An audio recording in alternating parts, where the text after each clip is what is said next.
Red light is on. Therefore, Oh, I believe we're live. Late again, people are already saying 7:36. Hey, the live was set for 7:35, so we're only an hour late, y'all. Come on. It was Nebraska time tonight. Dizzle literally just joined a minute ago. He was out, I don't know, he said he was chopping wood and cutting down a neighbor's tree and stuff. So and Debo was busy chewing on something.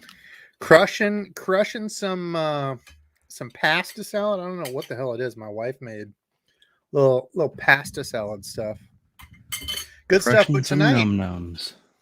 tonight we are doing this or that lure fishing or fishing lures and gear.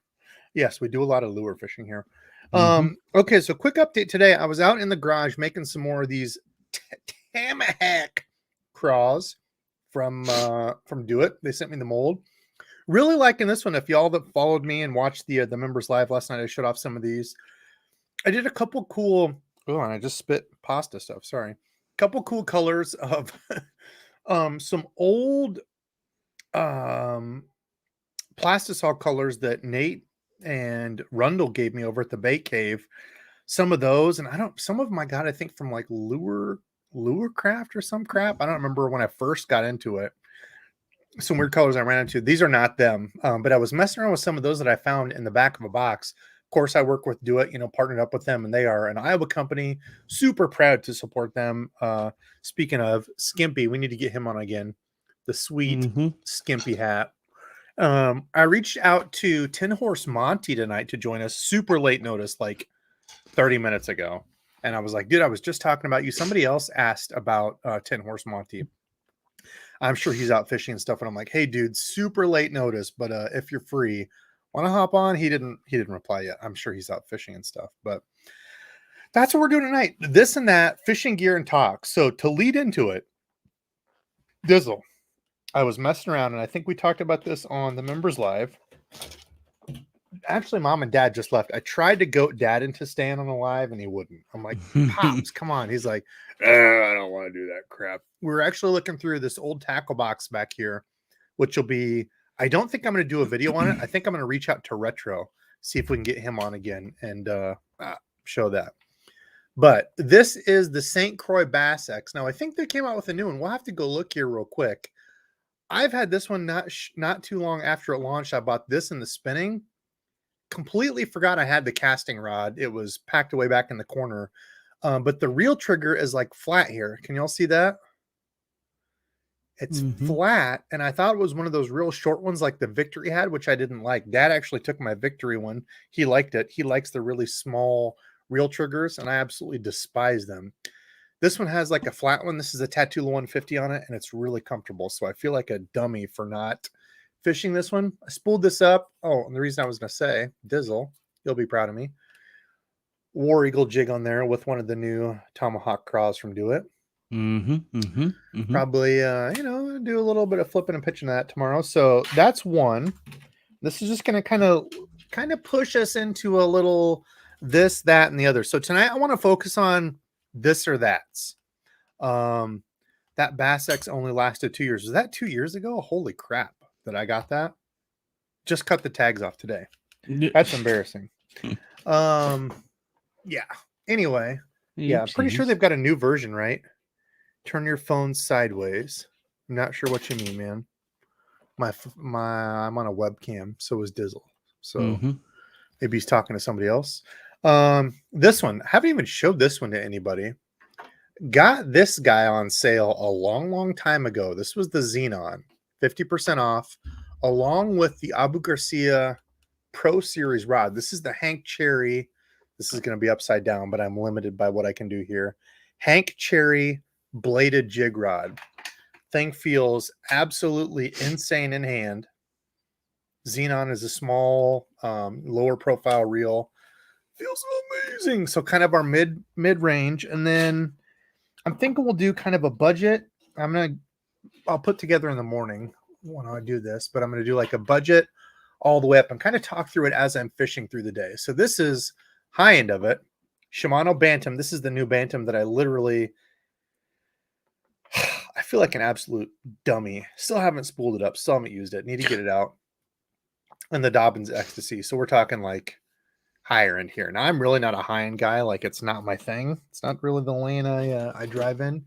Kind of more budget to mid. But I thought it'd be fun to kind of do something like that. So this or that, budget to midline to more expensive. What do you know? What do you use? What do you see? So here we go. Kicking into that, I see all kinds of questions and stuff. Dizzle, how about in your neck of the woods? Any gear talk as of late?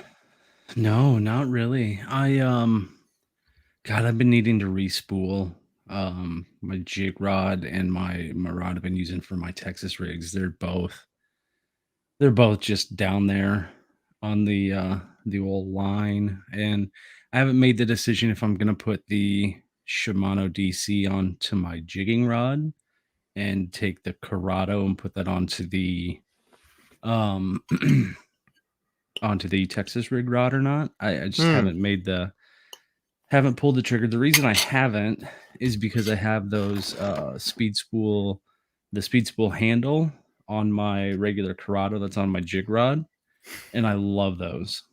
And the Corrado DC just has the regular handle on it. So I haven't made the choice. I haven't made the call. Don't know. I don't mind the Corrados on a regular cast and retrieve, but I've said it before. I like a larger handle knob for the beefier hook set stuff. Texas rig jigs. Let's see. So I mean that's what I'm really liking about the speed spool grips that are on there. They can speed spool handle. So yeah, the wind grips, the big large, like the round, the larger round ones. Yep. Hopefully we don't have any freezes tonight. I did reset before. This or that brown bait co BBC. This or that craw or flappy arm beaver bait. I think he meant to say 4 ponds. Okay, so this or that. When I'm looking at this or that for right now, summer, warmer water, bass's metabolism are up. They need to eat. They're not going to be as big as they are, pre-spawn or post-spawn in the fall when the water's cooler, where they keep that weight on. But they will still be active. I want something that's going to have some kick, some flap to it. Definitely going flappy arm craw right now. So you're just saying, just like on a Texas rig, I assume, right? That's what I'm saying. Yeah, like just a plastic, soft plastic. Yeah, I'm probably going craw. Like Rage craw, the bigger version of the Rage chunk that I use for trailers. I like flat pop. Got to shake it as I drink it. So gross. Big fan of flat pop. So disgusting. So yeah, it's kind of the flip side to that. Cooler water, or if I'm in really, really thick stuff, if I need a bait that can get down in, penetrate, come right back out, aerodynamic or water hydrodynamic, whatever you say. A beaver bait that has less appendages can go in and out when I'm in the real thick stuff. But mostly now I want something that's got flap, drawing power, action to it. Real quick, want to give a shout out to all the members. We had a members live last night. Hopefully y'all had fun. I got actually a lot of really good feedback from it. So I appreciate everybody that took time to join, watched it later. Got some folks that said couldn't join live, but watched it. Appreciate you doing it. So if you're a member, have feedback for things I should do for members only lives, let me know. But just like Cooler Lid, as a member, I want to thank you all specifically. And if you're not a member tonight, doesn't matter. Tonight's open to anybody. I've got one little spot open here for a giveaway. Now I might show you some stuff. I was going through things today with Dad. We were doing some bait pouring. We were down here just talking, reminiscing on old times. It was a lot of fun. He wouldn't stay though. One of these days I might get him goaded into staying. Yeah. Brennan says Pops is anti-technology. Yeah, he's like, nah, I don't know about. I'm not going to stay. He's like, man, see, yeah, grumbling. So one of these days, I'm hoping we can get him to stay. But I've got some cool stuff over here. Kind of made a box of a bunch of random things we'll go through, but there will be a giveaway tonight for those of you that want a little giveaway action. Stickers for members. I will get those out. Everybody else that has won stuff, you're all here. Don't worry, I've not forgotten about you. I've just not sent your stuff out because I'm a busy guy and things happen. Dizzle already sent a private chat here. Ooh, this or that. Okay. I like that one. So we'll do this one real quick. I can't share it when Dizzle does the private chat share thing here, but Brandon Howe, this or that. Retie after big catches or let it ride. I'm a line feeler. I will say if the line feels fine, I let it ride. If I run my fingers on the line, it feels like it's nicked or anything's like funky, I retie. Yeah, That's me. I'd like to say that I would retie after a big fish, but there's a good chance if it's not even like if I feel just a little abrasion, I'm probably not even gonna retie at that point in time, and I'm gonna hate myself once I lose a fish. Um, And you're but just gonna blame it on snapping turtles like always right, when it's we used always a to fish snapping together turtle. before you were a husker. So It's always snapping turtles. Shut your mouth. you shut your Um, damn mouth. but no, Nice shirt, one. Debo. You like that one? Shut up, Randy. Dun, dun, dun, dun, dun. We love you, Dizzle. We only do it because you're a good sport about it. So as I was saying, I tend to look at my line more than actually feel it. You know, there was that one. What was that one day we were fishing? A bunch of little fish. Did got it, and it was fraying so far up the line. It was crazy. From the rocks, yeah. Yeah, it was like ridiculously far, almost a full rod's length or a full doubled up rod's length. It was like almost into the spool. It was frayed so deep. Yeah, you have to So that's watch one out thing because also. that's actually a really good point, Dizzle. So when fishing from the bank, like we fish some places that have really steep drop offs, like I'm talking maybe 40 foot off the bank and it's already 20 some foot deep, like drop offs that are like this. Only a couple places, but we fish them. And what we'll notice is when you flip out to those, we're not fishing 20 feet, but when we get out here, I don't know how I draw this. I wish I had my whiteboard behind me, but as it starts to drop off, we're fishing out here in maybe 10 foot. Your line is hitting all these rocks and everything, fishing from up here down to this. You might catch a fish down here and your line's getting frayed all the way up here, right? So Hmm. that's something to look at and think about. Real good point, as opposed to when you're fishing the boat, throwing shallow and dragging it off that stuff, it tends to jump off that and you don't have really anything between you unless there's brush or, of course you can still get caught in the rocks, but something to think about when you're fishing from the bank. It doesn't have to be right by the lure where it's getting frayed. It can be getting frayed 6, 10, 15 feet up, depending on how deep you're fishing. So Yeah, it's crazy to make sure you keep that in your mind that honestly that day I wasn't even thinking about that with like how far down that first cut or that first drop was. this or that, floating soft plastic worm or regular worm. Well, that completely depends on what I'm trying to do. So floating, if I'm fishing the bottom usually and I want it to stand up, or I'm trying to fish floating. Regular worm, if I'm doing like a weightless thing and I want it to sink. Yeah, so that I don't want to say that's a loaded question. It depends. Like I give Randy crap for that, but I mean it kind of depends what I'm doing. And we're also talking artificial regular worm, right? Not like Right. a Yeah, just like a soft plastic worm. not a Yep. crawler. This or that, spook or popper. Oh, that's hard. I would say spook. I fish a spook more than a popper.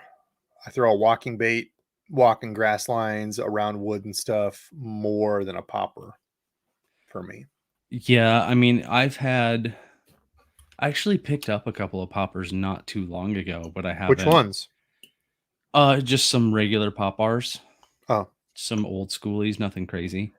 Um, I like it. I'm a but fan. I haven't thrown them, and I don't even remember the last time I threw one. So I'm probably going like a walking pencil bait type of thing. David, exposed threads or covered? 100%. Um, oh gosh, probably broke it already. I feel like a complete dummy. So this is the Bass X. What he's talking about is like on some of the reels or rods, when you tighten down the reel on the reel seat, this piece here will have exposed threads. And if you're somebody like me, I finger my line. So when I'm fishing, I hold my finger on the line like fishing a jig or Texas rig or something. Always holding it here because you can always feel what's on the bite, of the line. The drawback to that is your finger down here can get caught on threads, and there's a lot of rods that are not comfortable for it. This is that Bass X again, and it's all smooth and it's EVA, so it's foam here. I feel like a dummy for not using this, but it's actually a really comfortable rod. Yeah, so So I prefer covered version. same kind of answered. I'm gonna probably go covered also. But does it matter for you on where it is, either in front or behind the reel? The reel nut, Yeah. the only ones I've used that are behind the reel and back are those Lew's custom, those black ones that I had where the actual handle, this part, Yeah. that's the only one that I've ever used where this handle part tightens, and that's what keeps your reel in place. So all mine Right. have always been above. I've never used ones besides that one that's behind. Thinking of it, I think that's probably the same case with me. Just follow up. Anyway. Um, Augustine, I have not used the St. Croix Legendary. Is that the St. Croix Legend series? I'm not real familiar with St. Croix. I only have literally those two Bass X's. The only St. Croix I've used are from Randy. He's got some Avidex, some Mojos. I personally have never bought a St. Croix besides the Victory and these Bass X's, and I gave my Victory away because I didn't like it. Spinning reel, I will say I really like. Casting, I hate the tiny little reel trigger. Do you freeze, Dizzle? No, I'm just sitting there Ugh. trying to think of what with the legendary, what level that is, because there's like I wonder if it's I Let's go want to say look real it's a quick. blue. Yeah. And I was let's gonna go say see I think it's blue. if there's a new. And I those know are they had a new Mojo, but I expensive. don't remember anybody talking about a new Bass X. So let's do this. Let's share this. 10 Horse. Has anybody seen 10 Horse in here? I invited him super late notice beforehand. If he's in here yet, I'm at 7:40, so I'm like 12 minutes behind. But if he's in here, somebody let me know. Because we have not had him on in a minute, and I'm sure he's out fishing or doing something because I literally hit him up like 45 minutes before stream. Let's see. I am sharing, right? Okay, I am sharing. Shop by brand. No, but Let's I go do to see St. a Crux. Paul, a Mr. Paul is in here. Paul, are Did you we free? You want to jump on? Was it? Did he just leave? Did he just jump out? Is he Probably jumped gone out. now? Yeah. Jeez, knew I was So gonna here's say the Bass something. X. That's the one I have, right? Yeah, I Oh believe no, so. I think they did redo it. Oh, Does it say new one? Summer 2023. Okay, well, I'm already at the time where I haven't even used the old one and they've released a new one. oh yeah. Huh. So they did. I have Yeah, the it's like old one black still. and black and red here. Mm-hmm. Hmm. Well, poo. Okay. So there's a new one of those. Oh, so what was the other one? Is that what it was? The Legendary. Victory or Oh, Legendary? yours was Victory. Was the Mine was the Victory. spinning? Yeah. Sorry. So the Yeah. new one is the Legendary. Oh, Legend Yeah. X. Ooh, no, I have not used those. That's a bit out of my price range. Um, 500. I don't know. Is that the walleye rod? There's also God, what is the other one? Super expensive one is a what is it? Tournament, legendary Elite. tournament, elite. That blue, I think is. I don't know. Oh, I the know ones there's that a came out of ICAST last year. Yeah, that one best to show or whatever, right? Those blue ones. I yeah am just not very familiar with Legend Tournament. I think it was these. The old pistol grip. Yep. yeah not the pistol grip one, but Yeah, you know that what I was mean. just that one rod that had the Jeez, pistol grip. the thing is so ugly. It looks so stupid. Legend Tournament. Yeah, here we go. These. Yeah, and again, they have that stupid little reel trigger. So this is what I was talking about on my Victory. The reel trigger is tiny. My dad loves it. He would prefer that rods don't have a reel trigger at all. I despise it. I like a good positive, larger reel trigger there, so I feel like my fingers aren't going to slip off. And Hmm. these one like best of show or whatever, best of freshwater rod or whatever the hell they call it. Last year, $300, 300 to 345. It's crazy that I don't even remember last time I threw my Avidex. I just don't know. God, it's been forever since I've used it. This Yeesh. or that. Yes, I am catching up to this and that. I'm sorry, I'm a little behind. Let's see. Rob says, I keep wandering over to the higher end stuff and I love it. Still love the low to mid tier stuff too, though. Yeah, there's lots of good buys in the lower to mid tier stuff. Yeah, I feel like that's where I fit best, is kind of that mid range. I don't know. I don't know. Tipo doesn't like the high end rods. I don't fit in his Bentley. I wish I had a. No, I actually don't wish I had a Bentley at all. I love my truck. I have a F-150, and I would not trade going back from anything from a truck. Hella's in here. Hella, if you want to jump in, you're more than welcome, my man. It's been a minute since we've all talked. Let me know if you would like to jump in with us. This or that's from Pat. Shaky head worm or finesse T-rig worm? Gosh, I go in ebbs and flows with the shaky head. There for a while, I was unstoppable with a shaky head. I feel like anywhere I could go, I would catch fish on a shaky head. I fished a shaky head a couple times last year. I haven't even touched it once this year. So I'd say finesse Texas rig worm right now. Yeah. I'm thinking I'm thinking yeah, same. I almost said shaky head, but it's been forever. The first big fish I caught this year was on a shaky head, actually. Crazy enough. This or that, Lose Laser MG or Mach series will be for lighter cranks. Okay, so my problem with the Mach series is it's not that they're bad reels. I just feel like they're severely overpriced. So if we go and look at these, and I know you've got to pay for some of the cosmetics, you've got to pay for some of the extras. And I'm not ripping on Lose. I like Lose. I know people say, oh, you hate Lose. I don't hate Lose. Still use Lose. But actually, let's go to casting reels. That would be easier. Casting reels, we go to Lose. Okay. So the Laser MG, which is the gray one, right? I think that's like an $80 reel. Here would be my take on it. Laser MG is $89. Graphite frame reel feels almost identical to the LFS, right? Or the Mach series, which there's the Smash, which is $100. The Crush, which I'm guessing maybe he's talking about, $170. Both of these have a graphite frame. I don't know if these are still on sale or not, but if you go to the Lose Speed Spool, you get an aluminum frame. They're on sale for $74 right now. Hands down, that's exactly what I would go to. And they're all in stock. And they're not orange. And they're not orange and crazy. I do like the wind grips. This is what Randy was talking about earlier with the Lose, having these larger wind grips. People seem to either absolutely love or hate them. I like them, but I'm not going to pay $170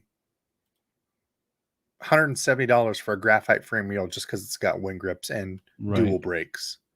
This has the internal centrifugal brakes plus the external magnetic. So yeah, that's just my take on it. I would go with the Lose LFS for $75. Much better buy than the others. I would agree with that statement. Let's see. This or that. Soft swim bait or hard swim bait? For me, when it comes to swim baits, it's going to be a soft paddle tail. I've still not got into the big glide baits or jointed stuff. I just don't have confidence in them. Paddle tails for me. I don't have confidence in either one of them, but I've thrown like a soft swim bait more often than, a hard swim bait. Well, it sounds like you're on both sides of the argument here, Mr. RPF. This or that. Mend it your ripsoft plastics or throw them away. Historically, I've thrown them away. However, Mr. Dizzle has got me onto the Mend It train, and I have used Mend It a lot more. So we know what he does. Yeah. Mend it. Mend it. Mend it. Braden, hope you're doing well, man. Supported for a long time. This or that. Neko versus Weighted Wacky and why? Really good point. Okay, so for me, the big difference is if I'm trying to finesse, cover lines of things, and my bites are coming on the drop, Weighted Wacky rig all day. The thing you have to watch out for with the weighted Wacky rig is how heavy you're going with it. So depending on the plastic, some plastics sink better than others. Some of them, like when I took my Do It, point in case, took my Do It plastics out, I made some Sinkos, took them out, was throwing them weightless. Completely forgot I didn't have any sort of salt or sinking stuff in them. They were just floating on the top. And I was like, oh, well, I'm a dummy. And I didn't even think about that. So with something like that, when I make my own, they're floating plastisol. There's no salt or anything in it. I have to use a weighted Wacky hook, but you can determine how fast or slow that's going to fall depending on the weight. So if I'm fishing edges of stuff right now, weighted Wacky rig seems to do great. Neko, you can fish it on the bottom. It's kind of that double-headed dragon that you've got kind of that wacky look to it when you pop it, but when it sinks, you got to remember it sinks straight down like a bullet. So if you've got a stick bait on there, you've got the weight in the nose of it. It's when you throw it in, it's just going to go. It's when you pop it, you get that whoops. It's when you pop it, you get that wacky look, and then it goes. So you can fish it like a shaky head, pecking it on the bottom. I honestly need to fish it a lot more, but the weighted Wacky rig is kind of one of my crutches. So I fished the Neko once and broke off in like 2 seconds and then gave up. Sure it wasn't a dark sleeper? No, I'm fairly certain it was a Neko. Remember you caught it? The broken off rig? Yeah.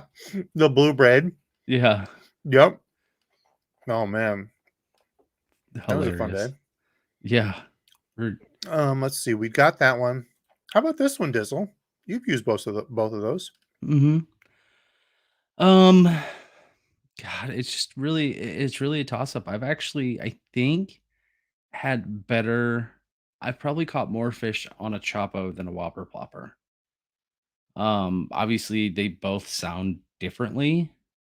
God, the one thing I do like is the Whopper Plopper with the soft tail. I feel, or the soft plopping. Dude, me and Dad were whatever. literally just talking about this 2 minutes ago. Great point. I feel like the only bad thing is there's the chance of the Whopper Plopper, just getting like bitten off. I don't know if that's happened to anybody. I've never ran into it, but at the same time, I feel like I don't know. I'm probably going for smaller size anyway. I'm gonna go with Chapo.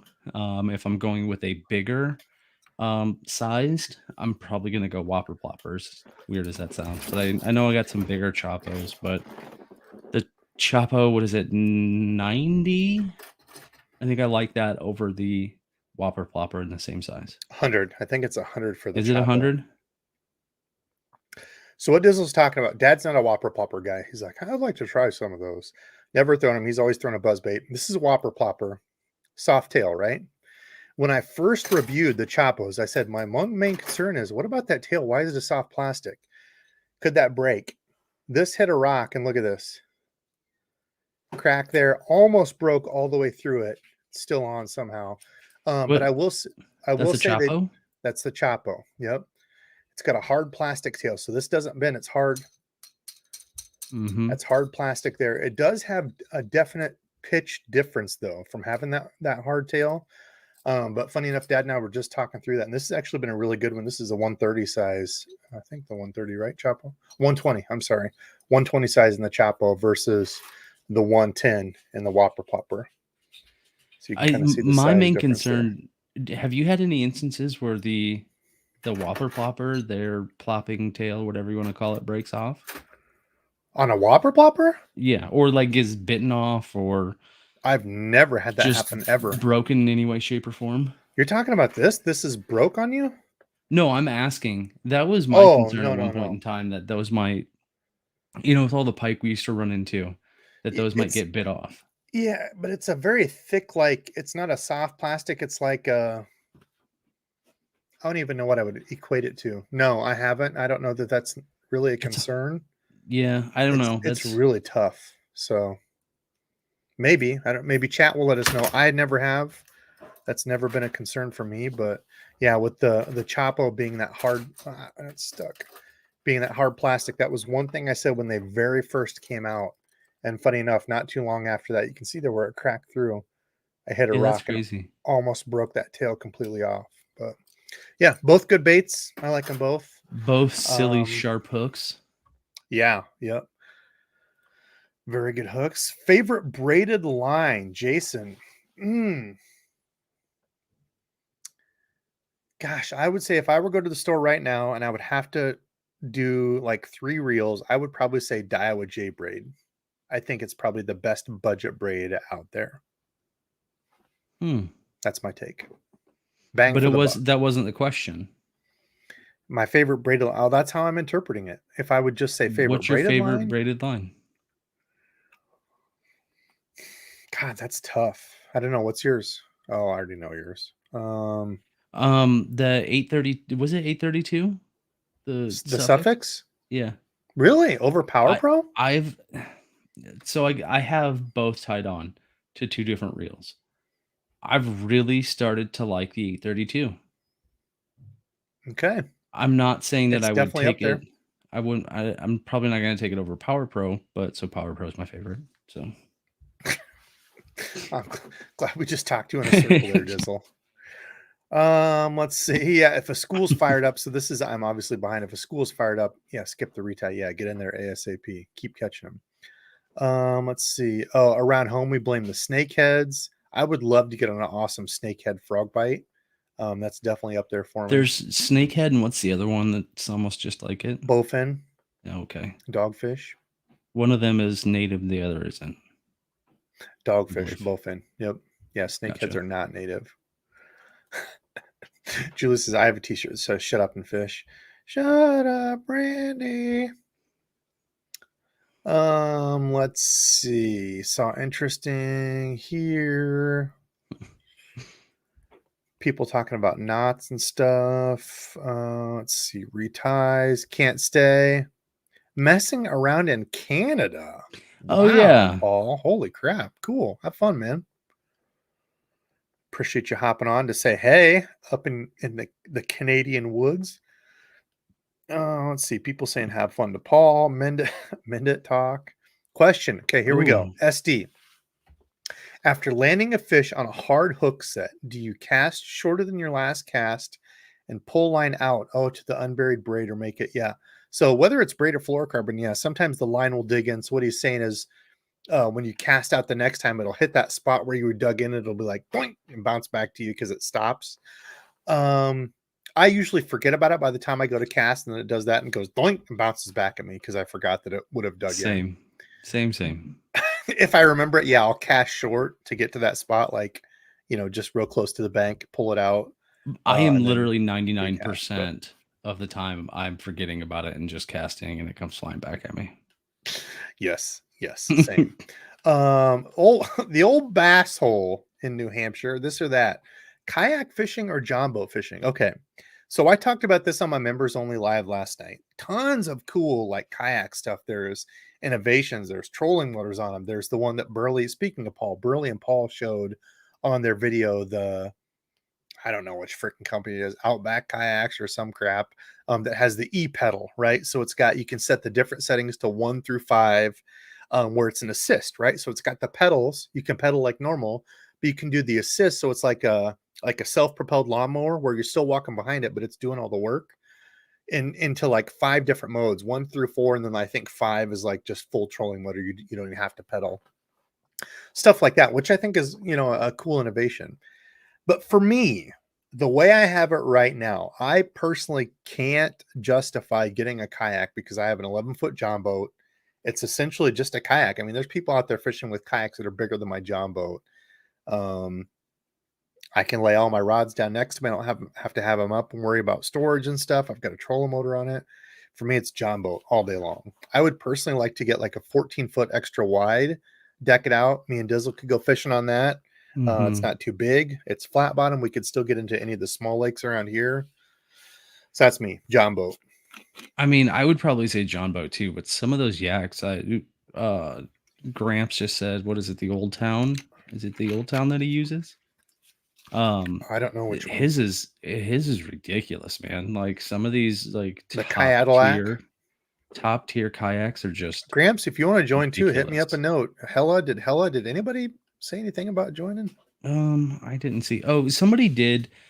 Back on that braid talk we just had a second ago. Have you tried or used any of the the Berkeley X5 and what's it, X9? I think. I have. I might have used some of the X4, X5.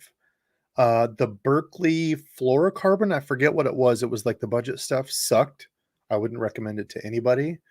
I did get on some of the new spider wire, which is owned by Berkeley, essentially pure fishing. What's it called? I don't remember the name of it. I tried the finesse and it was junk.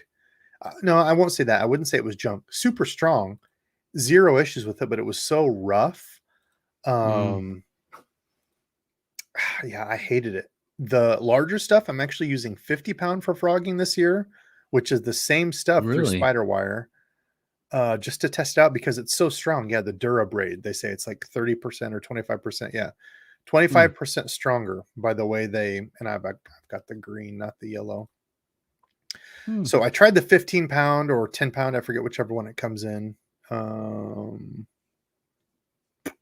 are these not in? I think I got the 15 pound for finesse to try it. Way too rough. Maybe I need to try the 10 pound, but didn't like it. Got the 50. So far has been stellar for frog fishing. $13.99 for 150 yards. So I've liked it a lot. It is rough, but it's supposed to be strong. That's the big deal with it, is it's a strong, heavy duty braid. So far, no issues with it. It's not like stiff. I mean, it's not a super soft, supple braid. No. If you're looking for like a real thin, so like if I'm thinking back to something like the Siglon, which is some of the craziest, softest, is that Sunline, I think that makes it. Again, take a drink. Got a bunch of that from the Gander Mountain going out of business. That was the day you and I were shopping when we grabbed the line stuff. What was I just saying? Oh, Sunline. It's the Siglon, Gramps which said, is really send him a strange. link. Oh, okay. On Instagram. I think I've got him saved in my.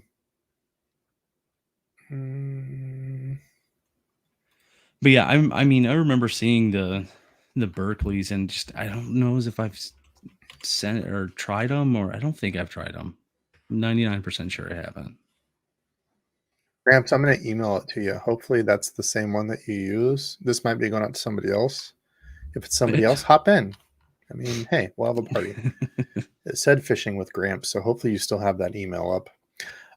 So yeah, anyway, jumping back over to the Siglon, I bought a bunch of this, and this stuff is like crazy thin. I bought it for spinning. I don't know how big it comes in. Yeah, I think I got the 12 pound, and it's insane. So like, let's look at this. 0.153 for their 12 pound. If we go back to, 0.153, remember that does a 0.153. 0.153 for 12 pound. Yeah, so 0.15 for their 10 pound. So their 12 pound is the same diameter as the 10 pound of this. Super thin. I think I got the 10 pound, and it's like tiny on that Siglon stuff. So yeah, I don't know where I was going with that whole conversation, but yeah, the Dura braid is not like a real finesse, thin, tiny, limp braid. So holy piss, he's already here waiting. Dang. You in here, Gramps? You're live. There he is. The man, the myth, the legend. Can you hear us? I can hear you guys just fine. Yeah. Hey, how we doing? You're live. Awesome. What's up, Gramps? I was live right before your show and threw everybody your ways and went to start watching the Braves game. But then I saw you guys were chatting. I was like, sure, I'll jump back in. Come hang out with us. All right, we're doing this yeah. and that's tonight. You know, just talking fishing gear and whatnot. Maybe we'll pick your brain on some stuff too. Were you at ICAST? Did you go to an ICAST? No, we've got so many tournaments coming up. We're gonna have a lot of travel coming up anyway. So I'm gonna be going down to Lake Fork here in September to pick up a new kayak trailer. Oh, my dream. And then place. I think I'm gonna stop by the Lake of the Ozarks on the way back up. And then in October we have the Kayak Bass Fishing Series Challenge Championship. And then in November we have the Hero Cup for the whole knucklehead thing. So we've got a pretty full book. And then for the next, several weeks, we're doing this KBF smallmouth series where I've never really gone out and smallmouth fished. I've always been so focused on largemouth that I said I'm going to take the time to start spending more time in the creeks and the river and get after some smallies. So that's going to be my goal here before too long. I think the craziest some smallies. Why not? the biggest difference I've ever found with smallmouth is like they don't care if they bit your hook and then they spit it. They're such a pissed off little creature that they'll come back and bite your lure again. Or I've seen that happen multiple times where they're like, I don't care if something just jabbed a hole in my face. I'm gonna eat it again, you know? Yeah. Well, and They're it's funny vicious because you little guys were guys. talking about the Whopper Popper and Chapo. Those, as I understand it, are two of the best smallie baits there are, you know. So yeah, I'm looking forward to playing. It should be fun. Sweet. Yeah, I'm kind of the same way. I grew up largemouth fishing. We've got smallmouth and stuff around here, but most of the lakes and stuff, are largemouth heavy. My camera's playing games. All right, find me. There we go. Oh, there we go. Okay. Let's see. Line conditioner. How about you fellas? Are you line conditioners or not? Yes. What kind do you use? I Here's use my Real thing. Magic, but I wanted to make sure because there was a time when the Real Magic wasn't meant for fluorocarbon, Dizzle. and Yep. He's still got you the old know, cans. so you had to be careful there. But since they redid the formula and it works with fluoro, then yeah. So I still use it. I still pour hot water over my reels after I get them lined just to help release some of that line memory. But then I'll still smack it with line conditioner because I always feel like it helps. Yeah, I remember when I first found out about, line conditioner and stuff. This was like years and years and years and years ago. I got a can of the Real Magic, and I remember me and my buddy were out fishing. He's like, "Hey, maybe you spray some of this on your line." And I was like, "No fluorocarbons, no fluorocarbons." And then like, I was confused because I didn't know at first if it was like the fluorocarbons that go into or the air pollutants. Yeah. Or is it saying don't use it on fluorocarbon line? I was super confused and then looked a little bit more into it, and it's the line. Not the lines. Yeah, I am. I'll admit that I use it when I spool up, and I don't ever use it ever again. So I always have a I always have a can. I always have a can in the side pouch of my kayak because I feel like sometimes if it's acting funky or whatever, I'll just and then hit it, and then in my mind it's better. Yeah, that's what I wanted to think. And yeah, you can feel it on there. You can feel it. It supples it up a little bit. You can feel, easier casting. But yeah, it's great for the day that I use it, and then never. And I like to skip baits a lot, and I think that it helps because especially when you're sitting in a kayak, a lot of people don't think you can skip from a kayak. But like anything, once you acquire kind of the skill, I love shooting tubes or swim baits. It's Senkos with a bait caster up under those low, because a lot of times when it gets hot, especially in summertime, you got that shade. Them fish, if they like being shallow, they'll push up in those shady spots. Sure. And if you can cast up under those limbs and get in there, you can find some fish pretty often. That's one thing I love about stupid tubes because I can skip those things a mile. But I'll do it with jackhammers and others too. But I need to do that more. I actually got some because of you last year and fished them like once and then put them away.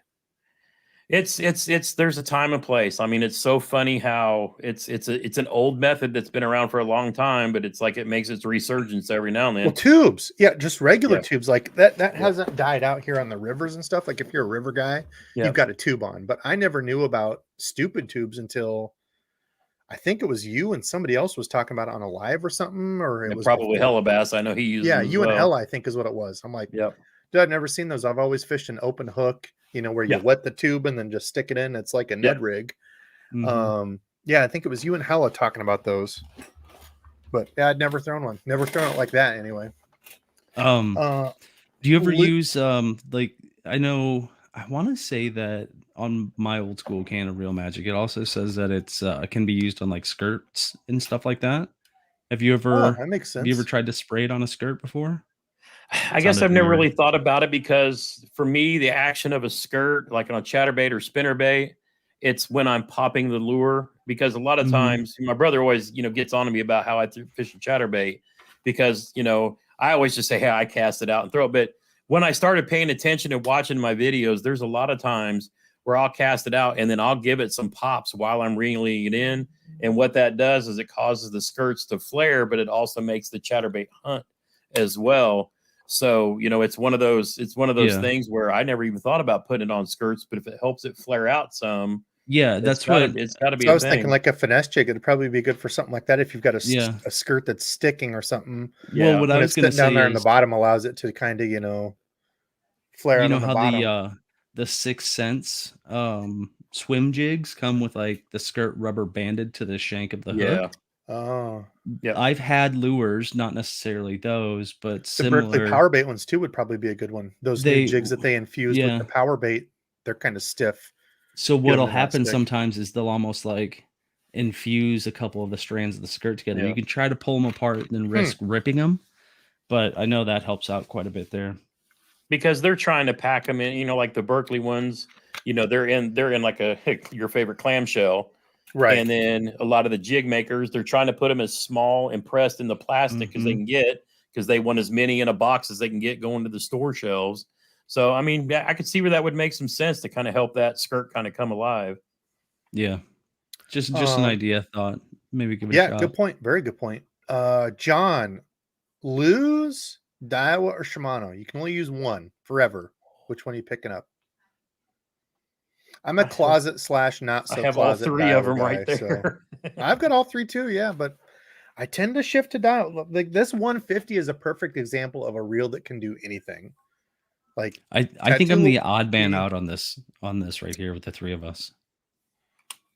Gramps is going Daiwa. DEBO'S No, I'm not going Daiwa. Daiwa. He is. I don't think he is. No, I'm going Daiwa. I've only got one Daiwa that I like, and that's my favorite. I'm going Shimano 100%. I think Gramps I'm 100% Shimano. Wow. I'm partnered with Luz. I mean, as we all know, but I have been a diehard Shimano since the original greens back way. And I actually bought one of Hellabass's Castaics, I think it was, just because I was sad that I didn't have one of my old ones. And I actually bought to support his channel, but I also wanted one of my favorite reels, and I kind of keep that as a trophy. And then my buddy Sly Fox Fishing sent me an old original Shimano Bantam, and I keep that up there as well as one of my my timepieces, if you will. The crazy thing is there's not a wrong answer amongst those three, and you could throw some other makers in there too, but like all three of those are fantastic reel makers, and they all have their different little.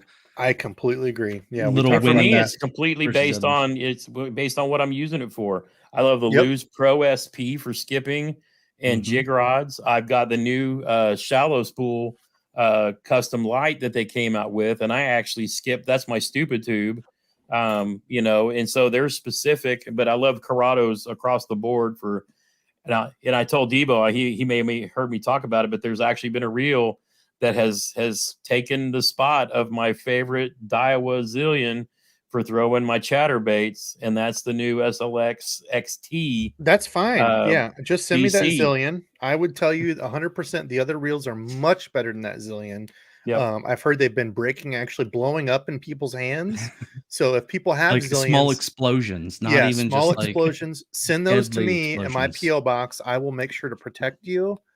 Send me your Zillions. So now I did notice somebody in the chat said that one of the problems with those Zillions are you can't you can't rub it, or the paint or finish or come off of it 100%. But for me, those are battle scars that I proudly wear. Because I am not it needs to look pretty and prim and proper type of person. Debo, you are too. Fit and finish on mine. They're not baloney. No, sorry.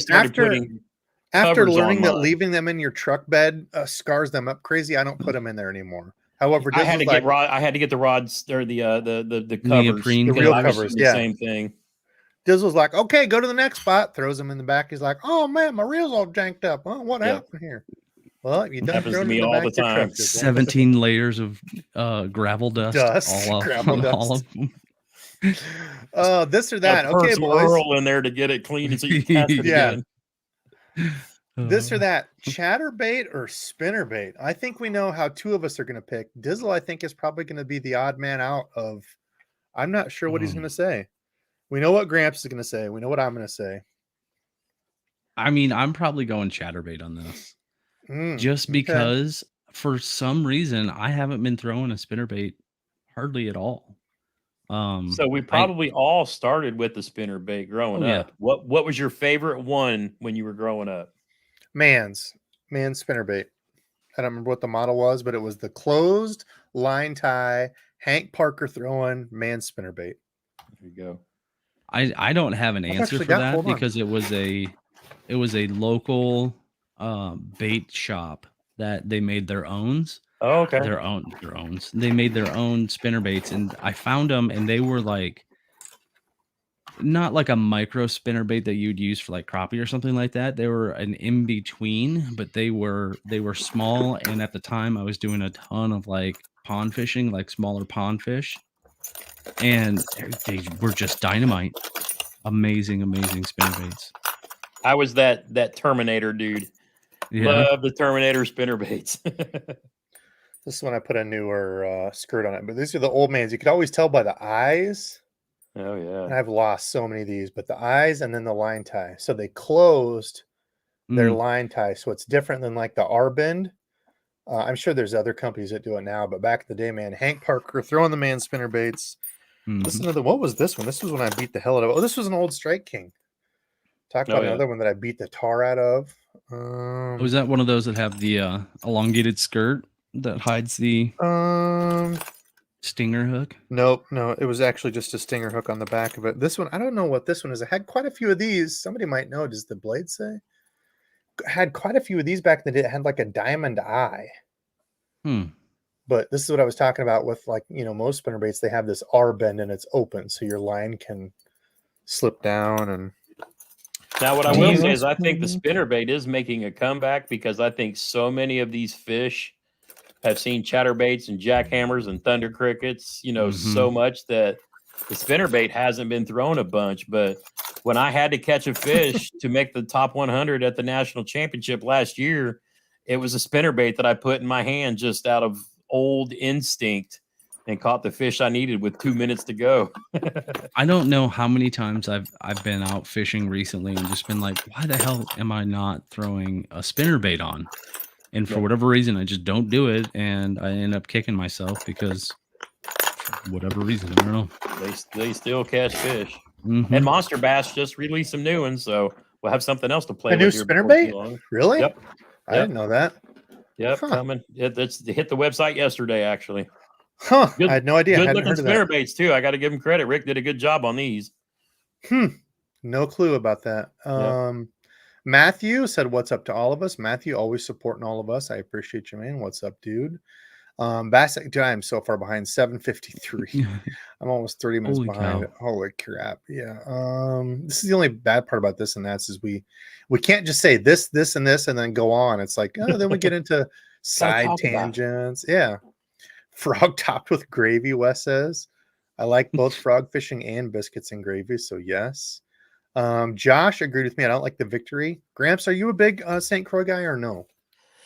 I liked all of the other lines. I really didn't care for the Victory. I had such high expectations for it, and I think I fished them 3 times and traded them back into American Legacy.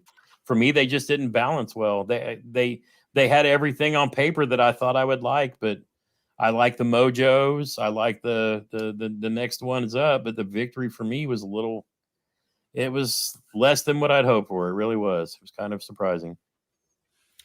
Albie, is that how you say it? Debo, can you recommend a reel for frog fishing? I picked up the Tatula 200, but it feels bulky in my hand and uncomfortable. Yes. Okay. So that's one of the drawbacks to a Tatula. So 150 is going to be a little bit smaller. If you like Tatulas and you like Daiwa, this is the 150. Still has an aluminum handle side plate. But yes, one thing that people don't like, and I completely get it, I have I say average size hands, maybe not, but I can just barely palm a basketball. But one thing that people don't like about Daiwa is the front nose of it is straight across and it's pretty broad. Like if you look at this reel and I grab a lose, the nose of this is pretty broad. If you have a smaller hand or you like a more compact grip, right now the speed spools are on sale for $75 on Tackle Warehouse. That is a great reel to use for frogging. I use that for a number of years. These are the newer LFSs too that have the P2 supported pinion gear, so they're a little bit smoother than the older ones. That would be my buy. Like if you're looking for a budget buy and you like something small and not bulky in hand. It's because of the T-wing, right? That they're a little bit wider and bulkier. No, it's just the nose. Yeah, the 100 is not quite as bulky, and the new Tatulas, Tatula 100s they came out with actually taper in a little bit. It's just kind of their design. Maybe it is the T-wing to fit it, I guess. Now that you say that, that's a good point. Yeah, because it goes, yeah. But I'm sure they could cut that nose point down and taper that in a little bit. I don't know. Good call. Yeah, actually, that's a really good point, Randy. That might be why they have to make that a little bit wider. What Randy's talking about is that T-wing here. So when you click it over, so when I push the thumb bar down like I'm going to cast it, this piece drops down. It's supposed to allow your line to move. I'm kind of hindered here by my wall. Your line to move freer in there as you're casting. Really, to get the most benefit out of it, you'd have to reel this in and get it completely in the middle. So I don't know that I'm necessarily sold with the T-wing. Daiwa's brakes, I think, are best on the market, though. Better than Shimano. Shimano, I think, has the best feel and finish. Like, if you want a really smooth reel, I think Super Shimano smooth, takes the top of the heap there. So Lose, I think their big thing is ease of use and palmability. I think Lose has some of the best, like the LFS frame. Locking that in hand, it's a small, compact feeling reel, and the magnetic brakes, there's nothing special about them, but they flat out work. Lose are Just turn really the easy dial. to get set up. Like Yeah, that whole easy use. like the brake process. I know we've talked about this, Debo. The Daiwa for me, it took me quite a while to get mine to where I liked it and was able to cast it fairly well in wind, with wind in my back, no wind, the whole nine. But now that I have that thing, I can just bomb it out there. I would agree. They have amazing brakes, and Shimano overall are just, I like them the best anyway. So Yeah, or the SLX too. Like, if you're not necessarily scared, if you know how to use it, SLX is a solid little rod. Or if you have the money bumping up to the XT, you get a little bit more adjustability in those brakes. So I don't know if you guys have recommendations too for a frog reel, but yeah, something I'm an expert at. Gramps is like, I don't know, a cheap one I can throw in if I don't catch anything on it. I actually use this Shimano Corrado 70. It's just got the power of what you need. I of course, it's the running joke with the frog thing, but it's actually my punching rig as well. So that's one of the only ones that I have braid on. So definitely, but I use it for buzz baits, for frogs, for punching, but kind of does a little bit of everything. It's a good strong. Yeah, you're in a kayak. The only thing I would say is if you fish from the bank, I forget who that was. Like, if you go to a 70 or even the Lose LFS, oftentimes if you're really trying to bomb a long cast out there, you're going to get to the bottom of your spool with a smaller reel like that. The Tatula 200 like you have is great because if you put 65-pound braid on it, you're not going to get to the bottom of the spool even on a long cast. But like you said, the drawback is you're going to have a larger frame, a little bit more bulky feeling reel. So it's kind of a give and take. Maybe find that middle ground. Chris, good question here. This or that. And I'm even going to press onto this. This is one we've talked about before. I don't know necessarily with Gramps. So he says expensive rod versus expensive reel. So I'm going to kind of add on to this and say, and maybe that's really what he's actually saying here now that I think about it. If you had the choice, you're putting together a combo, would you spend more money on the reel and more of a budget rod, or more of an expensive rod and more of a budget reel? And that's I guess probably what he's saying now that I reread this. But where do you guys land? Do you tend to spend more money on the rod or more money on the reel? Traditionally, my reels are more expensive, but I would be perfectly fine with going right in the middle. I mean, there's a big difference between. I would personally rather have a more expensive rod the more I think about things, because I've had inexpensive rods and they're just terrible. Like I don't want to say they're terrible, but that makes the most unpleasant fishing day for me is if I'm trying to use a heavy, or not a heavy rod, but like a cheaper rod. They just don't feel right, and they seem to be a little bit heavier. That, like Gramps, you were saying with the victories, that the balance wasn't there. Just certain things about cheaper rods, I feel, are more of a hindrance for like a long day of fishing. Yeah, I'd say a lot of the times it depends on what if you're into big tournament fishing or things like that. I'd say more into the rod. And I used to not really be that way. But once you get your hands on some of when you start playing in the Steez AGS, like bottom contact 2 for a Texas rig, or an NRX plus, for a finesse jig, I swear you feel things that you never felt before, and bites. I mean, it's it's funny when you start playing with fairy wands and you know the magic. You know, I always say when I first got my hands on like a Shimano Poison Adrena, it's like the force went through me. It's like you feel everything when you're fishing with rods in those $300 to $500 ranges. And I never thought I'd be in a position to play with stuff like that until I partnered with American Legacy. And Graham is like, go take this and play with this. And I'm like, no, don't make me. And then I do. And then it's like, oh my goodness. But there's a point in time that you can I want more. I know I overspend. shouldn't, but I want more. But there's also a time that you can overspend, because it's like I chose as my favorite chatterbait rod the IMX Pro bladed jig rod, which is still a $300 rod. But then he's like, okay, now take this NRX Plus and compare it and tell me what you think. And I actually prefer the IMX Pro over the NRX Plus. It's like, you know, at that level, it's like you don't need that much sensitivity in a bladed jig rod. But if you're dragging finesse jigs or bottom contact things where you're using tungsten jigs, you can feel it. I mean, I've heard people say I could feel the bait, I could feel the bass slurp it in. And I'm like, oh, that's garbage. And then you get one in your hands, you're like, oh my. Or when you're dragging, you know, if you're fishing off the bank and you're dragging a bait across, say, a roadbed, and you feel the gravel on your tungsten weight transmit up through the line and into the hands of a higher end rod. You can't get that, you know, with a lower end rod, and you got your fancy, you know, metanium and all that. That metanium did you no good in feeling that bite, but the rod did. So yeah, I agree. Yeah, for me, it depends. Like I will always tell people you don't need a crazy expensive rod to frog fish or topwater. Yeah. For a lot of things, you don't need an expensive rod. But like Gramps was saying, bottom contact stuff, finesse stuff. Usually I will splurge a little bit more on a spinning rod, like if I'm doing a Ned rig. Now, on the opposite side of that, I always go braid to a leader, and braid is like, once you go from fishing mono or floor to braid on a spinning reel, it's night and day difference. Yeah. In my opinion. So you can even get away with like kind of a, you know, a lower mid-price rod with braid and still feel a bunch of that stuff. But yeah, I agree. Bottom contact stuff, finesse stuff, spend more money on the rod, get a good sensitive rod as much as you can in your budget.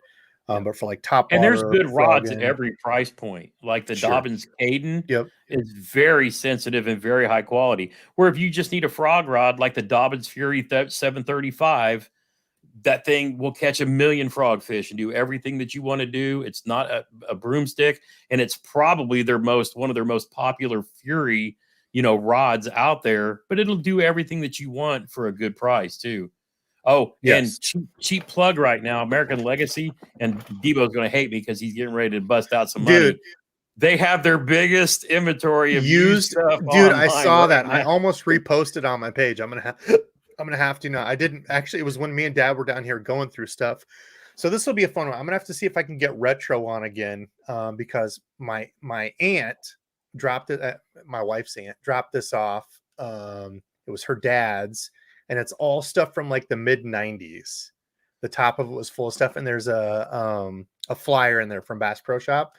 Dude, it was fun as hell looking through that. Me and Dad were looking through. He's like, dude, I had something, like we were talking through. Oh so man. I'll have to see if I can get retro on again. I wish the whole thing was full. It was only the top of it, though.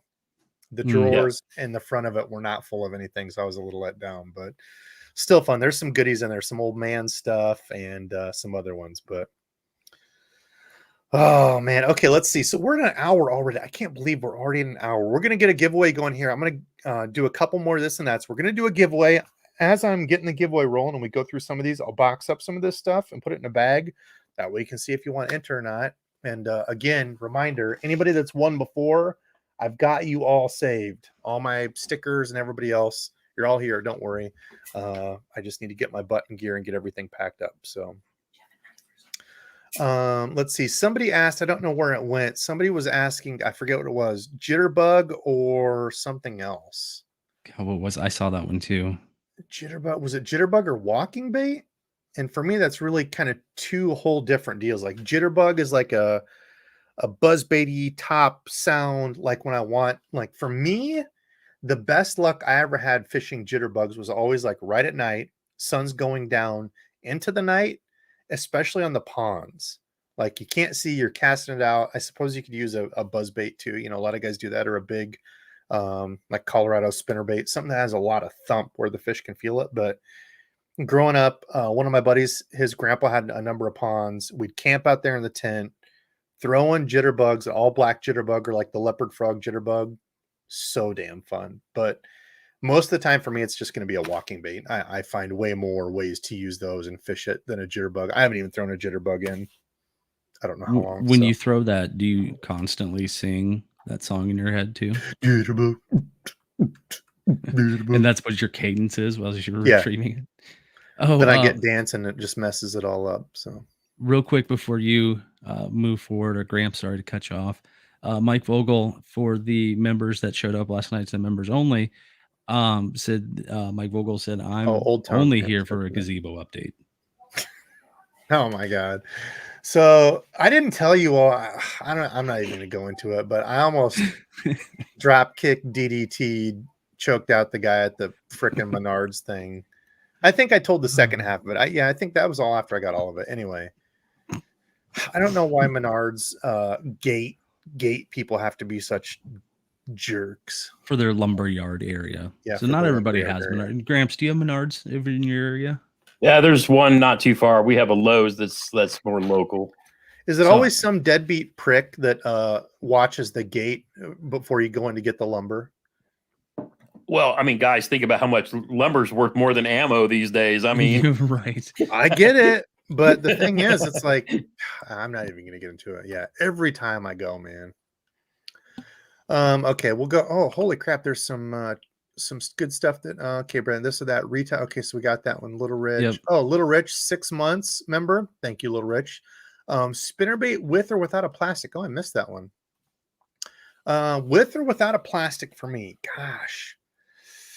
And again, that's something I've shifted to. Back in the day, we always threw like a split tail. It was either Zoom or was it Mans? Somebody that made like those. The Chatterbaits you originally came like with. The old original Chatterbaits. Yep. Or like a ribbon tail worm is what Dad and I always fished on them.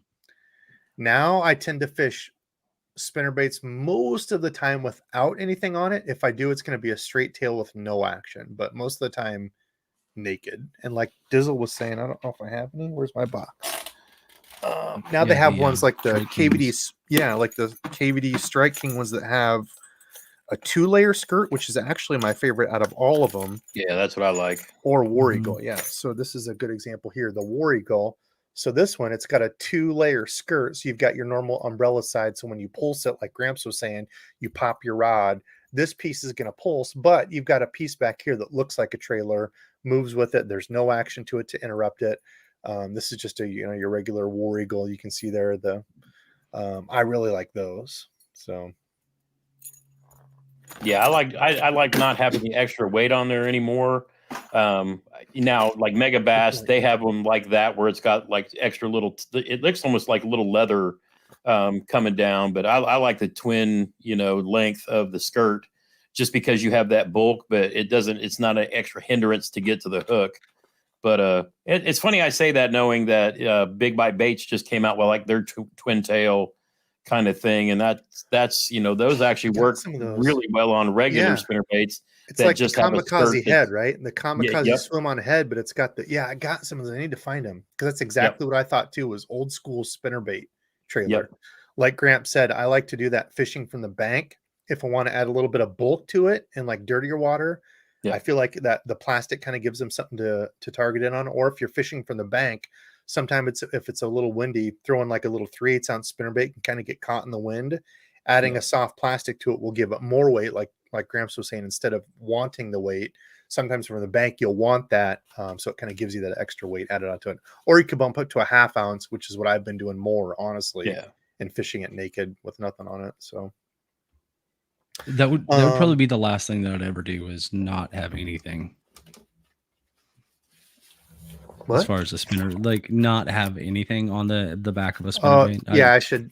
I'm sorry. Yeah, good point. So yeah, when I say like a naked buzzbait, I mean no skirt with a plastic. Yeah. On a spinnerbait, when I say naked, I just mean no plastic, just your regular skirt. Yeah. So yeah, good point, Dizzle. Sorry. Mhm. That's probably confusing. Okay, how about this one? You guys use a lot of small jigs, so do you use any small spinnerbaits like the Booyah Pond Magic? Dizzle kind of shared that earlier. I don't. I mean, for a spinnerbait, 3/8 is usually as small as I go. I've honestly been fishing 1/2 ounce more now, just because the weight is more. You can't see them here. Actually, I'll grab one because I'm going to get the giveaway bag going. Strike King came out with some last year that it's a finesse spinnerbait. Booyah, the Covert series came out with some this year as well. It's a compact spinnerbait. However, the weight is more. So you can still get spinnerbaits in the small, like Booyah Pond Magic, not quite that small, but a more compact profile, but still having a heavier weight. And I think what a lot of guys think is you bump up to a 1/2 ounce spinnerbait, it's going to be big, bigger blades, but they make different kinds. So I would say 505 fishing, look for some of those, the more compact styles, to kind of match that. But I'll let you guys talk. I'm going to grab this and I'll show you that Strike King one too. I feel like I end up with a lot of 1/2 ounce. I usually run about a 1/2 ounce, but like the only bad thing about them is the majority of them that I have like on hand all have just like giant willow blades on there too, and it's just kind of annoying as far as like storage and things like that. But I mean, I don't unfortunately have any more of the awesome little custom made, I guess you would say, spinner baits, but I have nothing against them. I actually like them, and kind of along the same vein, like you can kind of think of an underspin as a compact type of spinner bait lure as well. So I love underspins. Yeah, and I think when we're when we're talking about small jigs, you're talking about really finesse, slow, maybe clear water kind of presentations. But that doesn't, for me, it doesn't really apply back on to the small spinnerbait size, because if I want something finessey, I'm going to go to that Chatterbait Mini Max, the small single. Whereas if I'm thinking of a spinnerbait, you're with a spinnerbait, you're mimicking a small school of bait fish. That's what the two big willow blades are doing, is acting like two separate fish above the one with the hook in it. So, that's, for me, it's meant to be a little bit bigger presentation, because you're trying to trick the fish. Yeah. So this is a 3/8. This is the Baxter the Baitman special. You can see how that's a lot bigger than this one back here. That's a 1/2 ounce. So these are the ones that Strike King came out with. Hand-tied skirt, really good spinnerbait. I think they used to be $7. I think they went up a little bit, but really good little spinnerbait. Not too expensive. But it's a more smaller compact. What do they call this? 1/2 ounce compact is what they call this one, if it'll focus. So there's all kinds of options out there. I would say just look for that if you want a more compact profile. They make spinnerbaits like that. Like I said, the Booyah Covert came out with one. But speaking of, Gramps, do I need to save this and send this to you? This is one I had sitting in my box. Now, listen, frog fishing with Gramps, we're not going to pick on him, but sometimes he's been known to maybe have short strikes and not have the best luck. This is one that I got from when I ordered Randy a Red Gills bag back in the day. And oh, Jesus, that was forever ago. A special deal on lures. I have no clue what the hell this thing is, but I bought this little stupid frog that's about 1.5 inches. It's got the 2 frog hooks on it here. On the back of it, it's got a little Colorado blade. So, Gramps, I will save this for you. Oh, yeah. This will maybe be a little Gramps challenge frog. I forgot about this and found it because I was going through. The only reason I bring that up is I was looking through stuff and I'm like, I forgot about this. They had like a mystery, like Red Gills mystery thing that was. I feel like I should have to burn that across the top like a buzz bait. I have no idea what the hell you do with it. But I bought this Red Gills mystery thing and I'm like, well, this is kind of lame. But after you open up, they've kind of got some cool things in here. But it's like, it was a mystery, like dark magic box or something. I don't remember what it was, but it was essentially just random plastics that are all like black. And I'm like, well, that's kind of lame. Wow. I thought it was like some, but yeah, the actual shape of them. Oh gosh, they're so greasy. The shape of them is kind of cool. It's almost like the Yamamoto hog with like I don't know, kind of like a little brush hog baby thing. I don't know. Anyway, this is going in the giveaway bag. No clue. I completely forgot about ordering these things however long ago. So plastics are going in. The frog, Gramps, I'll save it for you because this little tiny pipsqueak frog, heck, who knows? Maybe Gramps God, will the catch thing is something so on it. small. It's like a tiny. BFS frog. That's what I was gonna say, dude. It's all the rage now because all the BFS stuff became cool. So Jeez, that can't be any bigger than half a Debo finger. here, hold on. Yeah. Yeah, this is if we're measuring. So this was the joke for anybody that doesn't know. If you ever see me holding my fingers and hands up to stuff, just to show you for reference, the wrinkle in my finger here is exactly 3 inches. Now, no people are going to be like, is this guy insane? The wrinkle at the bottom of my finger, if I can get it to stick there, is exactly 3 inches right there. So when I measure stuff, I'll put my finger up to it because it's exactly 3 inches. I hold my hand out. My hand here is exactly, when I go pinky to thumb, exactly 9 inches. So I've got 9 inches here. I've got 3 inches on my finger. So if you guys and gals ever see me doing that, I'm not insane. That's what I'm doing. This one for reference. So if when I hold my finger up to it, it's about 1.5 inches.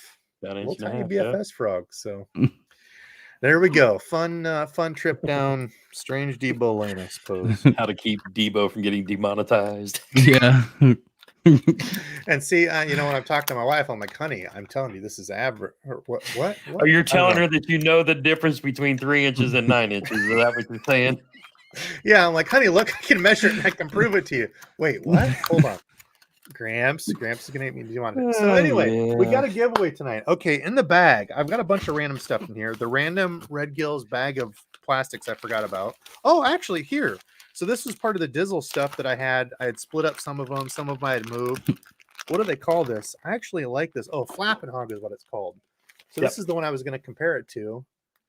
A little bit bigger, a little bit bulkier. This one I've thrown on a Texas rig. I've liked that in the past. Dizzle had a whole bunch of those he threw in here. Those make really good trailers on jigs very early in the year when it's cold. Yep. There's a Z-Man Leapfrog. There's a bunch of jigs from Super K Jigs. Spinnerbait. I've got a little compact spinnerbait. Some jigs in there that I bought from them. Some more jigs. And there's a bunch of purple ones in here. And I just haven't used them. Swim jigs, all kinds of stuff. Got some stick baits. We got some more jigs. These are kind of cool. Big Joshy, which I put in a big order from them quite some time ago. If y'all remember these from the unboxing. These are kind of cool. You can throw these on a Ned rig and they look like a craw, but if you notice in between the claws, it's got a paddle tail. So you can kind of adjust the bait to be whatever you want it to be. Yeah, so you can fish it on the bottom and roll like a swim bait or just hop it around like a craw. So kind of cool. Those are neat. They're, well, here, let's see. So length would be about 2.5, 2 3/4 inches, in case you need to know. Or if I'm talking a lot, if that's like at least 6 inches, honey. Okay, what else we got here? So I got some Beast Coast jigs, some of the finesse ones. I forget what these are called. Those are really nice. Hybrid Hustler. I've had some good days on those. Some red and black for spring.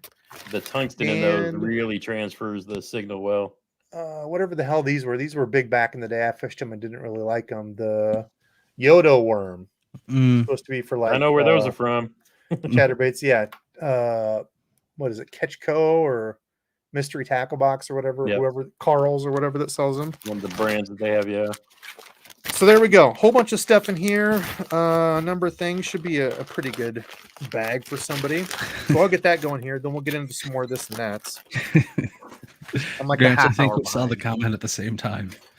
I don't even want to know. We've digressed. He hasn't scrolled down that far. We'll let it be. Right. I'm at 8:11, so we're watching it live. Off. So yeah, I am so far behind. Gramps, have you gone any lower or any smaller on the chatterbaits? I know you said what were you using? The 3/8 mini max is about as small as I need to go. I know they make more finessey ones and super small. Yeah, I know they have. I picked up some micro and then like a mini micro also. I don't know when I'll ever use them, but no, the mini max to me has just been a killer. I won't say I'll replace my jackhammer with it, but for regular day to day, the mini max has taken its place in my arsenal. when I'm out deep water fishing, where I'm fishing like 15 feet and trying to bang the chatterbait off of rocks and stuff deeper, that's when I'll stick with the, half ounce, actual jackhammer. But I can really see that new chatterbait Evo taking the place of that, because $9, you finally made a jackhammer worthy. That's not 12 or 15 bucks. Right. Yeah, Matthew, I had some, I want to say some stealth back in the day that I liked. It's been really hit and miss with spider wire. Some of it's junk, some of it's been good. Stealth, I believe, was one of the good ones. And then the new, whatever, that Dura Braid or whatever, has been a good one. Not finessey, it's not soft, but it is strong. Casts pretty well. Let's see. Gosh, I am so far behind. I'm trying to zip through these. If you guys see anything, hashtag lures for the bag of lures that we were just talking about, going through stuff. I'm going to try to catch up through some of these. We'll go quick. KJB4. Favorite line for pitching and flipping jigs. Just bought a Scorpion MGL for this purpose. Awesome. Scorpion's a great little reel. Depends on how heavy your stuff around. 15 to 20 pound fluorocarbon. I'm 100% fluorocarbon. P-line tactical is usually my go-to. You could go anywhere from Invisex, Cigar Invisex, to Sunline. What is that Sunline? Sniper? Is it the Sniper? Yep. I've always been an Invisex guy. I'll use 17 pound for 15 to 17 for finesse jigs and whatnot. But I've started actually playing with the 16 pound FC Sniper this year and been pretty impressed with it as well. Yeah, and I think I actually had the argument with Hella that night that I think he uses the Sniper, and I got a whole bunch of the stuff on sale from Dick's, and it's the blue box stuff from Sunline that's kind of a step down, and I really liked it a lot too. I actually had really good luck. That was over like a month span, so after a while it might get a lot more memory and stuff in it, but yeah, Sunline makes really good fluorocarbon as well. God, I am so far behind. It's ridiculous. Hit the likes. Yes. William Critchley. I don't know what we're up to for likes, but it's free. If you like these, take a second, hit the like button down yonder. Helps me out. There is a private one that I sent to you from Hella back at 8:31. Oh God, I'm still 17 minutes from then. Oh gosh. God, dude, there's so many good questions I see here. Is the Braves playing tonight or something? Go Braves. They actually just lost. That's why I kept looking up, but they just lost at the Brewers. It's 4-3. Up, Debo. Sorry, I don't keep up on. It's all good. They gotta play. Love baseball. But I did see it's like, I don't know, 40 days until Hawk football starts, which I'm pretty excited about. Oh, what's the good? It's not Invisex. It's like a reddish box Brazex. Above that. A Brazex. Gramps, have you used a Brazex? Well, they have the red label is one lower, and that's just basically what everybody calls it. It's red label. Yeah, I was talking about the Brazex. Yeah, Brazex, yeah. I never really cared for that as much. I think it holds too much line memory. It's supposed to be more durable around docks and trees and all that other, but I've never lost a fish on Invisex when, with all of that. And I've had fish wrapped around boat ramp or dock railings and stuff like that too. But yes, blind eye fishing, people still play baseball. I love baseball. I grew up coaching baseball, playing baseball, love baseball. Even though we're in a basketball state, and that's my favorite sport, but yes, baseball. America's pastime. Is basketball your favorite sport, really? Oh, yeah, 100%. Really? Dang, we need to do a live. I think we tried to do that last time. There'd be too much cursing and smack talking. I swear we should do an IU Hawkeyes game just because we know. Members only. We'll do a members only IU because the Hawkeyes, it doesn't matter how bad they are, they seem to always want to kick Indiana's butt. Let's see. Ooh, here's the new Revo STX is a sleeper. I'm even going to take it back a step and say the new Revo SX, right? That's the one below it. SX, yeah, is a sleeper. It's actually a really free feeling reel. The only thing I will say about it is it has a little bit of noise to it. Not reeling, just regular movement. And I'll talk about that more and Adam, I'm sure you know what I'm talking about. It has to do with the brake system is my only complaint. But yeah, larger knobs. I love what they've done with the Revos. That's my only kind of complaint. So People talking about skipping, people talking, this is way back when we're talking about Shimano versus Daiwa versus Lose, all over the map with what people like. That's the cool part about fishing. I say it all the time on my channel. 2 + 2 doesn't equal 4 in fishing. Yep. Gramps and Dizzle and I could all go out to the same lake and all catch 20 fish, all catch them different ways, all using different gear. And who's right? None. I mean, you can't say anybody's right. If we all catch the same amount, doing it different ways. Let's see, we're up to 144 entries, 260 people watching. Well, I'm going to say 150. Has to get to 150 or I'm not doing the giveaway. So, yeah, I'm a prick. Sorry. Chatterbaits. Gosh, this was Chatterbait versus spinnerbaits. All kinds of people talking about that. Let me see. The private one before I'm, let's see. Hellabass, 1 year member. Gee, thanks, Rich. This or that. Walking frog or popping frog? That's an easy one for me. I'll let you guys go first, and I'll kind of give my 2 cents on that. I want a third option of chugging. I've got a third option too. Oh, Jesus. So we're up to 4 Mine options. is the flapping frog. Okay, well, here, I'll go real quick because it sounds like my answer will be the quick one. I'm going to say a walking frog, a pointy-nosed frog, because I can very aggressively walk a pointy-nosed frog, depending on the frog. Let's say like the most recent one I've used is the River to Sea Bully Watu, the larger 65 size. I can aggressively pop that back and forth. It'll almost go 180 degrees. If you can see my hand way back down here above Mike, I can get it to kick back and forth hard where it almost looks like a popping frog, but it gives enough surface disturbance where it looks like it's popping. And that's kind of my little secret for a walking frog. So I'll let you guys go now. I didn't know you guys were going to have special answers here. Yeah, honestly, I'm more walking just because, like Debo said, I feel like you can get a hard, the way that I retrieve a frog is I make it chug on the way back versus walk really. And I feel like I can almost get a hard pop off of that. Versus kind of being pigeonholed, I think, if you're using just a popping frog. The correct answer is flapping frog. I did see. Somebody sent me a picture, and I was going to ask you. Actually, I think I asked or posted about it a long time ago, and nobody said anything. I just took a screenshot. Somebody shared this. Like Gramps is holding up. I feel like for some reason I had money invested in that Spro frog that I don't know. But yeah, it was one of my subscribers sent me this and said, Debo, I don't know if he wants his name and stuff shared. But same thing. He actually pulled it open and said, look, here's the new ones. They have the weight mold on the hooks, like I said, about 17 times. That's all you need to do to fix it. And yeah, because you can see where mine is still pulled out from when I caught that fish. And you had pointed that out, when I said that, you said they did what I told them to do, and there it is. Yeah, there it is. So yep, I never even put it back in. This one's going on the wall, and it was the one that ended the ended the drought. Let's see, Jermaine in the house. What's up, Jermaine? 25% off all spinnerbaits at Omnia. That's cool. He used Hella's code over there. We all support the folks that we like, either Hella, Punch, the guys over at Serious Angler, a number of those guys, because you can only use the code once per month. So like if you use Hella's, you can use other people's. Maybe Omnia doesn't want you knowing that, but and another cool feature from Omnia recently, they've been throwing a bag of jerky in the orders.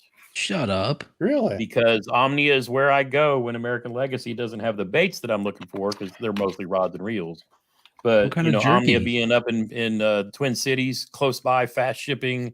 And I used Punch and Hella's codes whenever I got to make an order.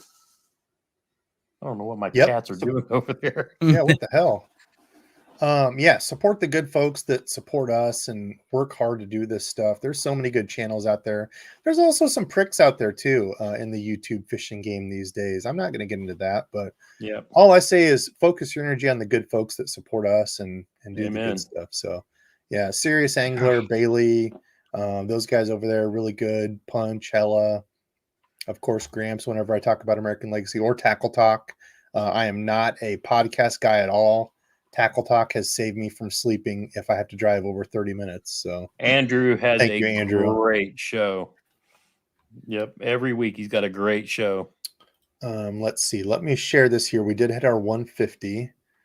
There we go. Okay. So let's I saw a couple good questions under this. I can't believe we're at an hour and a half. Holy piss.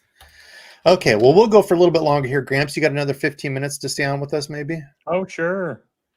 All right, all right. Let's draw here. I'm Must be sharing. present to win. Must be Debo present to workout win. Canadian If you're Canadian, brethren. I'll just send you a picture of me. That's basically worth $50. So, oh, Jermaine, so close. Jermaine was right So there. close. Micah. Okay, well, it doesn't mean we're giving it to Micah. Micah, you got to be present. Okay, so here's the deal. I'm skipping Present to forward. win. I got to scan to see if you're present. So if you had a comment that was like 15 minutes ago, this or that I haven't got to, repost it with a big question in the front of it, because I just skipped forward to make sure I can find whoever won here. Joshua's in here and didn't win. How does? Let's see. So this will be Micah is here. 906. Just now. Yep, there he is. With what's that place? Right. Let's see my good friend Jonesing to fish in the chat. What's up, Sam? See a lot of folks that were came and hung out with us at the Freedom Squad meetup. That was pretty cool. Did you find him? Was Micah in here? Yes, Yep, Micah he's is here. in here. Okay, so Micah. Make sure you email Debo with a screenshot of your profile at the email address he's going to post. That's funny. Question. I'm still here? Question mark. Okay, Micah, send me an email to debosfishing@gmail.com with a copy or with a screenshot of your YouTube, so I know it's you. Because we have had imposters trying to get free stuff from Debo. You shady ladies and outlaw gentlemen. That's a Volbeat album. Anyway. That boy had a great question just recently, 907. Okay, I'm going to skip up and we'll get it. So send me an email with your screenshot of YouTube, and I'm still here. Perfect. That is the best way I've ever seen anybody do that. And then your address and stuff, so I can send that out to you, and I will get that out, and I'll include a Debo sticker.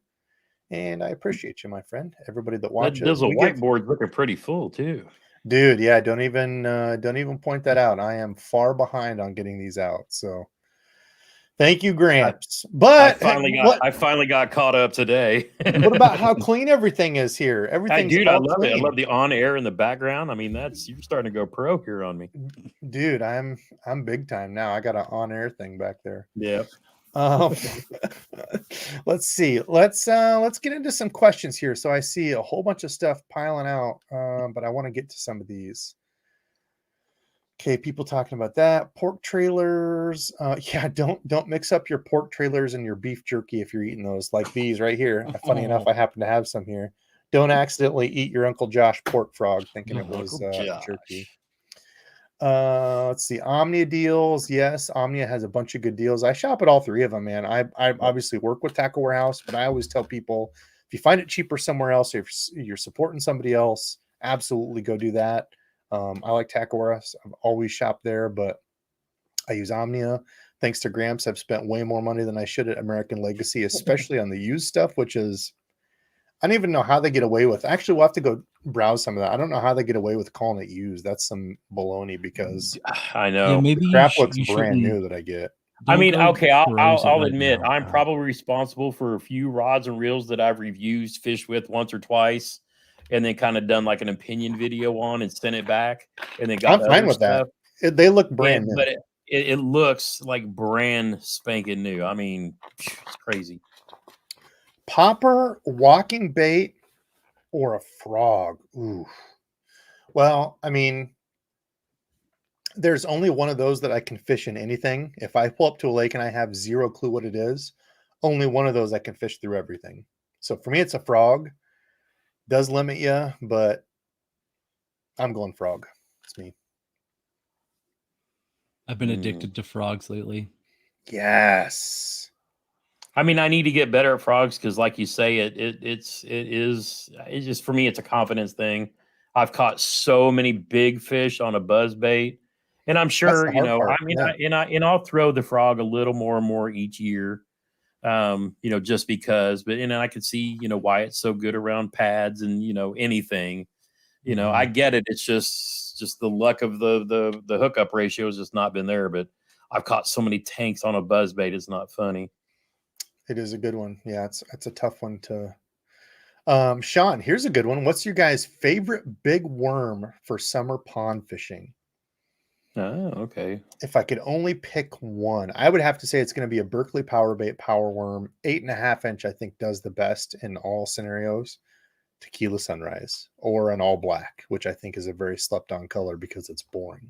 So, well, since he said big worm, I mean, I get you. You know, I'd have to go with a 10-inch. Zumo Monster then. Yeah. I don't throw any of them. I have zero confidence in them. I don't have my bulk. I don't have my bulk bags in here. They're in the crate. Yeah, but for me, it's too big. I don't know. Forever, it's either a 7-inch or a 10-inch Berkeley Power Worm. And I'm not really a Berkeley guy, and I knock on them for copying a bunch of stuff. But for me, probably the single best bait that they've ever made is the Berkeley Power Worm. And Chigger Craw could be an argument there too, but those old power craws big too. Yeah, the number of fish that we've caught on Berkeley Power Worms, the or Blue Pit Boss Power Worm. Pit Boss is definitely up there, I think, in a top 5 lure that they've made. Yeah, Yep.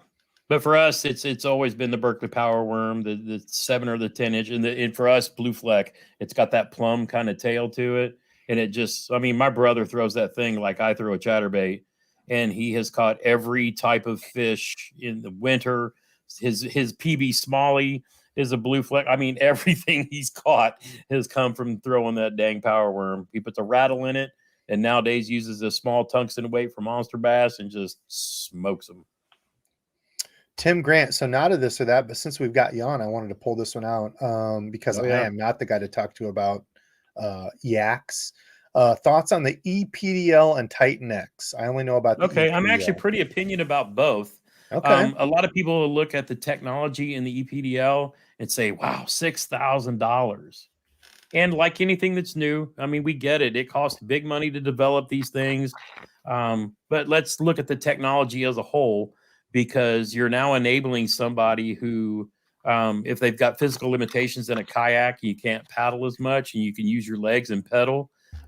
You know, it's really nice to do this. And I'm not looking at it just from the one, because they put it in a saltwater model, which I understand. You got the guys out there on big ocean, big waves.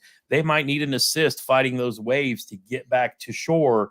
And that motor will do it. So with the Old Town, and I've studied obviously a lot of it being affiliated and part of the Old Town pro staff, you know, so I'm not going to be a shill, but I'll talk about what I like about it. But the fact that so do you work with them now? Like, yes, I am actually part of the, Congrats, man. That's cool. This season I joined the Old Town pro staff. So, you know, that's part of me. They've just been so good to me. And, you know, when you're a big, heavy, older, disabled veteran like me, getting in a kayak is one thing. And there's a lot to overcome there for a lot of people.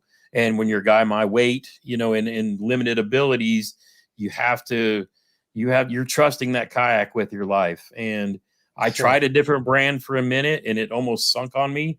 And I remember literally thought I was going to drown. I watched that whole video.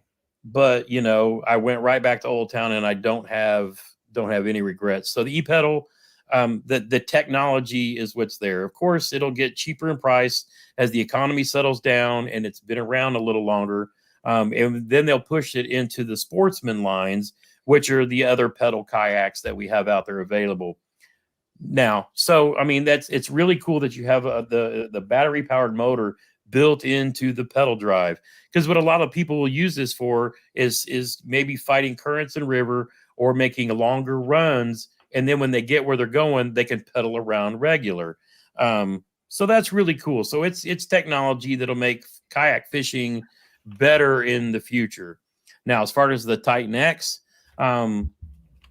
Native did a great job of listening to all of their customer feedback over the last several years in the previous models they've had. And they added so many, they put in the fishing kayak what everybody would want. So if you want a pedal kayak, you've got a good pedal kayak to start with, but they put the mounts in if you want a front mounted trolling motor like the XI3 with spot lock. What's the difference? I've seen some of those that have like a pulley on the back versus some that go in the middle, like your legs. Is there a difference or is it just preference of the So, brand? so what they do is, say if you're somebody who wants spot lock, you fish a lot of bigger lakes, and you're like offshore fishing with live scope, and the wind is blowing, and you need something to hold you in position. That's one of the features that my Old Town Autopilot has. Well, this way the boat comes rig ready so that you can build it how you want. So it's got the trolling motor mount built in on the front, and it's also So got not one all of in them will fit. on the back. Not each one will fit different. What, like only certain types can be used on certain models or certain brands. They pretty much standardize the mounting so that it's kind of same. And they just So have it in different spots. if you're looking for a trolling motor to go on the front, it's going to be like a Minn Kota or Motor Guide that's got the same kind of bracket. Gotcha. And then on the back, they use the same 4-hole configuration for power poles, and basically they've built all of the mounts for trolling motors on the back to do that same kind of thing. So Native did a beautiful job of taking everything that people would want to rig into a kayak, and they just made it easier. You just get the kayak and add to it what you want. So they did a really, really good job. Gators, yeah, thank you for the explanation on that, Gramps, because I am not I've often wondered that, like, if I want to have, because I've seen, I think Rudd drops his like trolling motor between his legs, or in the thing where you'd like do your pedal stuff, and then some of them, like Chad has one, looks like on a pulley on back or something, some of them on front, like, I didn't know if those and were all just there's several different styles, and you know, it's kind of what you're looking for. Like Old Town has they mount their trolling motor like down where a pedal drive would normally go, but then some people don't really care for all that, or they don't need it, so they'll just have a paddle kayak that they'll ignore all that and just put the trolling motor on the front, or you know, a different kind on the back. So the ones on the back kind of push it like an outboard would, but it makes it really nice because those guys can really scoot and get their places. And there's a lot of guys that'll take a pedal kayak and then put that motor on the back. They'll use the motor to get where they're going, and then they use the pedal as they're fishing. Greg Blanchard does that a lot. That makes sense. Where there's a big advantage to that, is you can back pedal if you got a fish. Say you catch a frogfish in the pads and you want to pull them away, you start backpedaling and pull that fish away from the cover. Makes it easier to fight and land in a kayak. That makes sense. Yeah. And I'm working on a whole kayak series for beginners that we're going to be covering a lot of this stuff too, starting with, you know, nothing about starting with, you know, what you're looking, you know, what you might be looking for based, you know, there's so many different options out there now. Kayak fishing has come such a long way in 10 years, when we used to have the Walmart sit-ins with literally a milk crate on the back to put our stuff on. Yep. The Cisco, so people, multiple people asked, and people are still talking about it. How do you guys prefer your eggs out of all of them? Sunny side up, scrambled, over, all the things. I am for sure a sunny side up, break the yolk, sop it up with the toast last. I said it's all dependent on the situation, just like you were talking earlier with different lures. All day or day, sunny side for me. I want it sunny side up for me is one where I have enough time to sit down and enjoy breaking the yolk open and all that amazingness. You know, over easy, or not over easy, but a like a fried or you know, a hard cooked egg. I don't know how you guys call it in other places. Amazing for sandwiches. Yep. Scrambled all day for burritos. They all have their place. Call that over hard or over? Yeah, over hard or fried. Yeah. Where there might just be a little bit. So if you're going to put it on a hamburger. Yeah. I know all the ways to get fat. Yeah, and I like the over easy because you still have the yolk, so you can, like you said, bust it up and sop it up with the toast. Just so good. All kinds of different. And then you have omelet, which is the burrito. Yeah. Scramble with cheese. Yeah, I'm over easy. I just something about the runny yolk. I'm sure it's not the best for you, but I haven't died yet. So okay, we're gonna do a quick rapid fire, and well, I can't believe we're already at time. Holy piss! Why does time go so fast? Except when I'm working. When I'm working through the day, I'm like, takes forever. Why is time so slow? So we're gonna share this real. Multiple people were asking about the American Legacy thing here, and I haven't been over there for quite some time. So just real quick, they do have the pre-orders here. So if you're looking at the new Corrados, any of the new Luminous rods and stuff, you can pre-order them. They've still got some of the old stuff on sale. The Corrados, $149.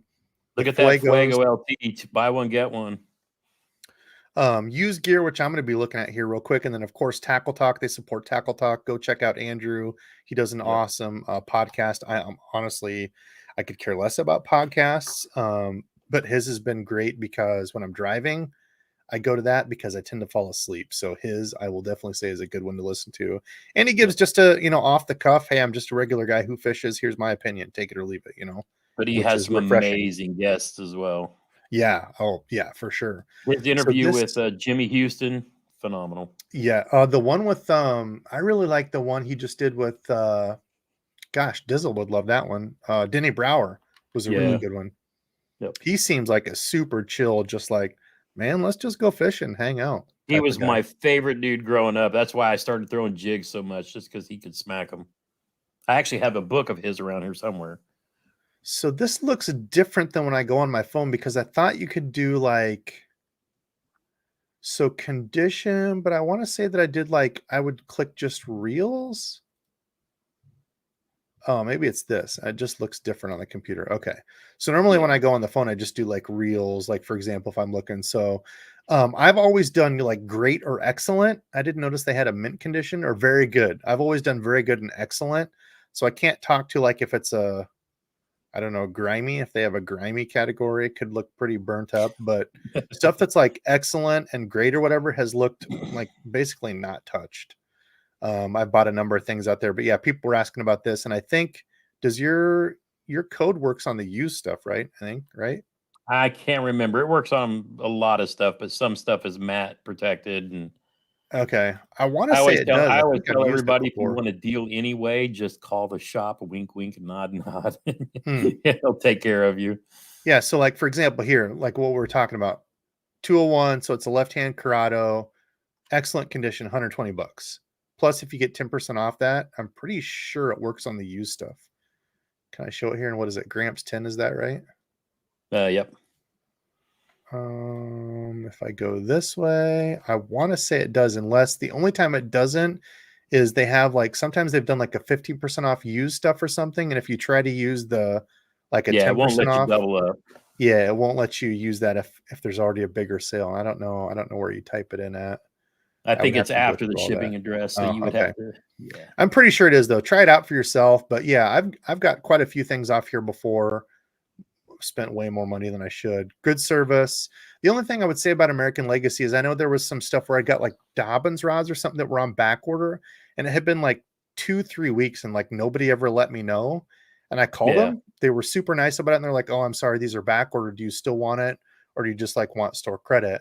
So my only feedback would have been just send me an email or call me or something, Yeah. But if you call them, they take care of you right away. I think when that happens, they're actually coming from Dobbins, and so it's after they send that signal. Because I was the same way. I had two Caden rods I was waiting on, and even I was like, "Hey, come on, somebody tell me something." Yeah. But they just, I think, assumed that once they made that transaction and it went to Dobbins, that it would have been taken care of. And I was like, "Oh, come on, guys."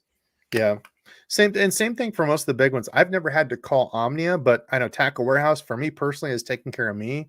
American Legacy has been good. Their customer services are good. I haven't called Omnia, but I would think they would be pretty good. Yeah, they seem to be Johnny on the spot too. Yeah, based on stuff I've heard from other people, I just never have personally had to. But okay, let's get into some rapid fire quick. So go check out American Legacy if you want some used stuff. I have used them and have had good luck in the past. Cisco, Fish and Friends meetup. Man, I would love to. I don't know what we were talking about. That was at 9:07. I would love to do one sometime. Maybe if Rain Dizzle's back in the Iowa area, we could do a meetup kind of somewhere central-ish and fish somewhere new, Dizzle. That'd be fun. Yeah, I'm down. Get our Iowa brethren to join us. Yeah, I just and anybody else that wants to drive. I don't know why you would, but anyway. We keep saying we need to do a DEBO, Gramps, Bass Geek, get all the cats around, pick some central location and just have a weekend. That'd be awesome. That'd be cool. I am completely down. Go camp, hang out, film some videos, make eggs. We should maybe argue over the best next eggs. Spring we should look at doing something like that. That'd be fun. I think there'd be a lot of people that when everything's thawed off and ready to fish, just pick a location and have at it. That would be something. Fat Guy Bass, and this is kind of a specific question, but a good one. Cheapest price you would spend on a rod for crankbaits. And the reason I picked this one, there's a bunch of good questions. I was trying to get rapid fire. I've got 2 more after this, but the reason I picked this one out is because, back in the day, Dad and I were just talking about it. There was so much glass stuff, right? Back in the day, glass rods were huge for cranking. They were big. They were like freaking pool cues. They were not light. They were not sensitive. But it had that parabolic bend that companies just really hadn't figured out in the graphite stuff. Nowadays, as I've talked to a number of companies, you can get a very close bend in a graphite rod that will resemble a glass rod. Now, there are people that are through and through diehard. You either need a composite or glass rod for fishing like chatterbaits, certain crankbaits. A lot of it comes down to preference. So I know that's kind of the long answer, but cheapest price you would spend on a rod for crankbaits, I would say look for the length and action. The thing I would focus on is, are you target casting or are you distance casting, deep cranking? Longer stick, lighter line is going to get that bait down and keep it in that strike zone longer if you're deep cranking, right? Versus I'm target casting and I'm casting out, 80 feet in front of me, throwing a square bill or something. So, or 60 feet in front of me, whatever. Cheapest price, I don't know that I would put a price on it necessarily. Does it fit my needs? And that's what I would kind of look at. So, The funny thing for me about crankbaits is that seems to be, to me, one of the rods that any, say, store-bought would work in. An Abu Garcia Black Max. Most of them are medium. You don't have to have something super fancy for a crankbait. It's throwing square bills. I've noticed that there seems to be so many, if I'm fishing a Texas rig or a finesse jig, higher end chatterbaits, we get into the whole parabolic, but like square bills, you could have the most generic fishing rod and catch fish on them. I agree. It's really once you get into the deeper cranking where you need a longer rod, a more parabolic rod, because you can wear yourself out. But those guys are going to be in a boat fishing deep points, right. For your average angler, it just seems to be that you can go to Walmart and pick up any medium action and catch them on a square bill. I think the funniest thing is I totally agree with that comment, but I think my most expensive rod is one that I use for crankbait. I don't know why it is. It comes down to feel. Yeah, there's nothing wrong with that. Does it fit your needs? I mean, if you liked it, I have a choice of pretty much anything in the inventory, and I have a Dobbins Caden 735. That's like my go-to crankbait rod. Matthew, you already know the answer to this, dude. Why are you asking this? I've seen you catch them on all sorts of swim baits, and I would rather throw that swim bait against your head and say, "Listen, stop it," because I'm not a big bait guy, man. It's funny he says that. I keep saying this year I'm going to start throwing those bigger. It's like I see so many videos of people catching tanks on the mag drafts and like the 6-inch trace, and I'm like, I want to do that, but I just never think about it when I'm on the water to tie it on and just go do it. You know what I mean? Mm-hmm. I've actually been throwing mag drafts. There's one of the 2 places out here that I fish, or one of the 2 main places I fish. They have one's got 2 connecting ponds. One of them has a bunch of trout in it. So I've got a mag draft in kind of a trouty color. I haven't had any luck on it, but still I've thrown it. I've given the old college tries, they say. Okay, Matthew.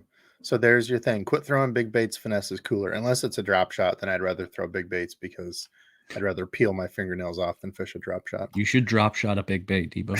Oh, dude. I never thought of that. Get like a 2-ounce weight and fish a 10-inch swim bait on a drop shot. Yeah. Dude, start a new fad. Lightning Muskie. Okay, last question of the night, unless something crazy comes along, because I'm in my saved comments. This is from 910. Peg or no peg ribbon tail worms? Ooh. I will give the quick answer to this, and Chris just texted me. He better not be out catching frogfish or I'm going to block him. My quick answer to this is, if I can get away with it, I never peg it. You're going to have more action to it. Your weight falls down and your worm will kind of fall after it. If you have a really buoyant worm, your worm will even kind of float backwards a little bit on slack line. If I'm in really, really thick stuff, brush especially, I'm always pegging that so I don't get snagged. I'll let you guys 100%. Go. That's my quick answer. Yeah, when you I ran into that yesterday. I had to unpeg and peg based on a brush pile that I found that I was trying to This fish. son of a Did he do it? another 5-pounder on the frog. Piece of. Yet he doesn't So- take me to any of these places. Thanks, Chris. Thanks for showing me all your huge fish. So when you're going pegged versus not, did you ever like part way up your line, throw your bobber stop on there to maybe give it, I don't know, a foot, Poor man's Carolina rig is what I used to 18, call it. something like that. Yeah. Put a bobber stop on each side of your weight, and you can, because if it gets Well- thick, you can always bring it all the way down. Yeah. Yeah. Pegs. But if I I put mean, a that's a peg in good front point. of it and behind it, Randy, I used to fish that as, I called it the poor man's Carolina rig. Where Yeah, if, I like, we never were around did grass the and the stuff, stop on both sides. I've never really thought of doing it that way, but I've done it plenty of times before where, something peg just wasn't working for me. And I was like, well, hell, I'll give it a shot, slide it up maybe 18 inches or so, and boom. Yeah, and of course I'm busting out the cool rod. This is not the flex, but to show what he's talking about. And you guys have to tell me if you started trying this as well. Have you messed at all with these the Gamakatsu circle hooks? Gamakatsu and VMC both make Dizzle them. has. But the I ring- heard the Punch ring? talking about them last year, and I think maybe Hellabass as Dizzle, well. yeah. And Yeah. I ordered some, Whoa, dude. and Me. I have had such a good. Supposed to be I've had Gramps. There we go. such good results with this circle hook this year that it's insane. So But, my only you issue, know, I've Gramps, got- is getting the top of the plastic, not putting too much of the top of the plastic on there to interfere with the ring itself. But yeah, I've used them and had some pretty good luck with them too. But yeah, with the bobber stop and that ring, and then the small monster bass tungsten.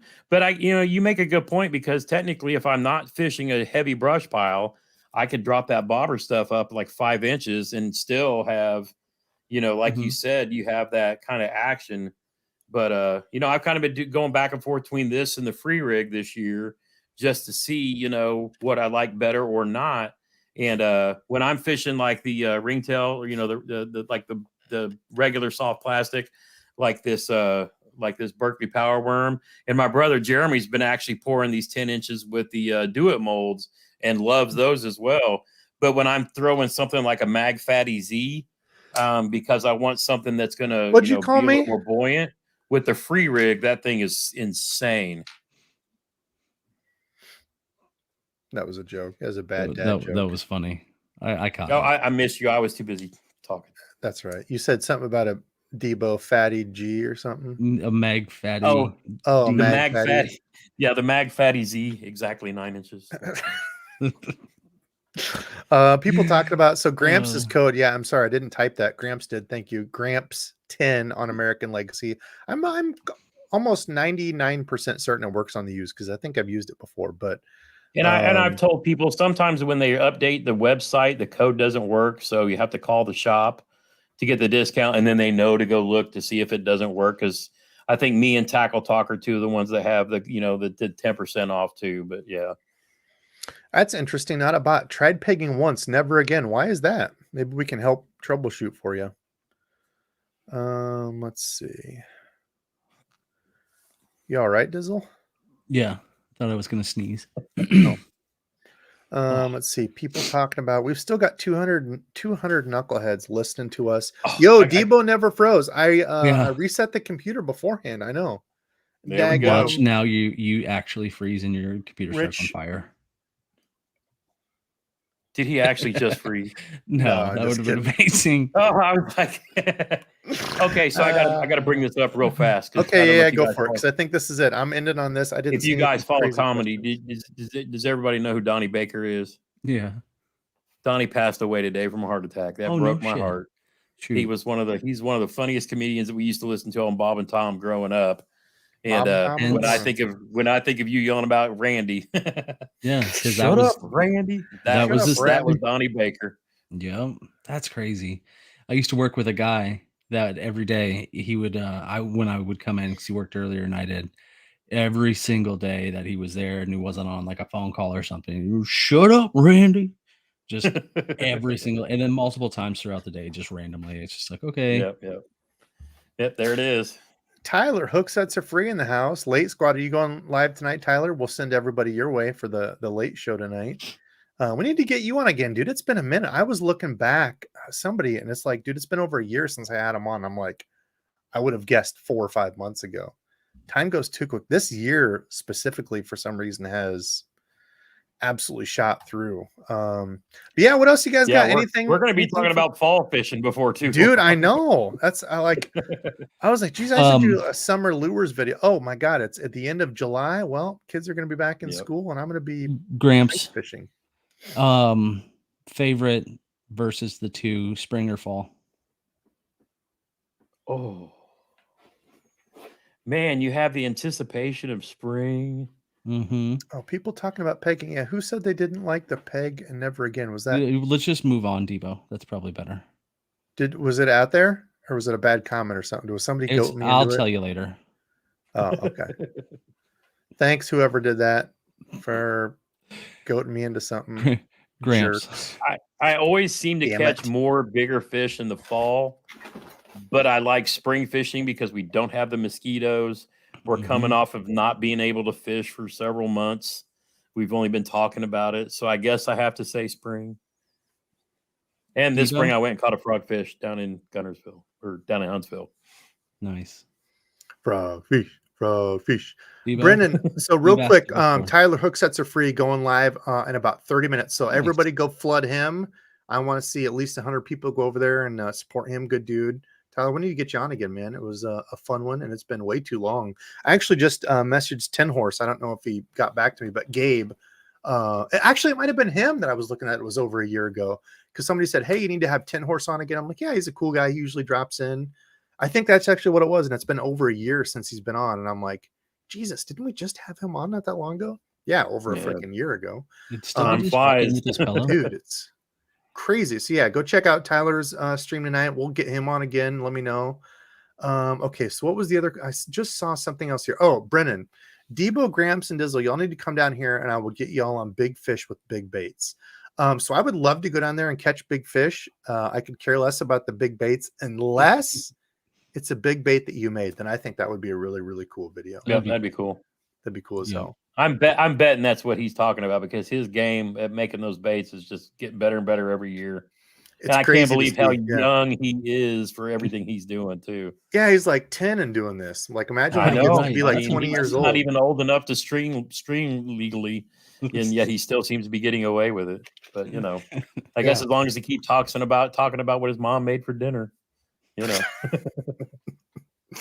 All right, what do we got? Anything else for before we get out of here? People talking about Stubby for president, free pillows. Yes, if he were president, he would give away free pillows to everyone. I can't see Rob. Rob said he put a new profile pic. I can't tell what it is though.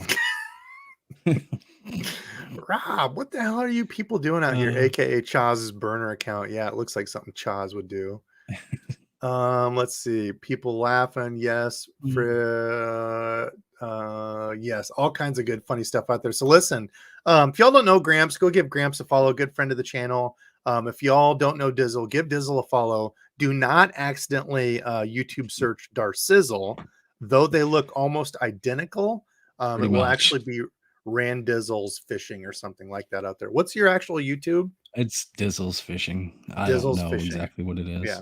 I'm terrible. Basically the same as Darcizzle, except he wears a hat. That's the only pretty much. Yeah. So yeah, good chatting with you fellas. Good chatting with everybody else out there. Love y'all on another live. But that's it. We're out of here. Thanks for watching, and until next Saturday.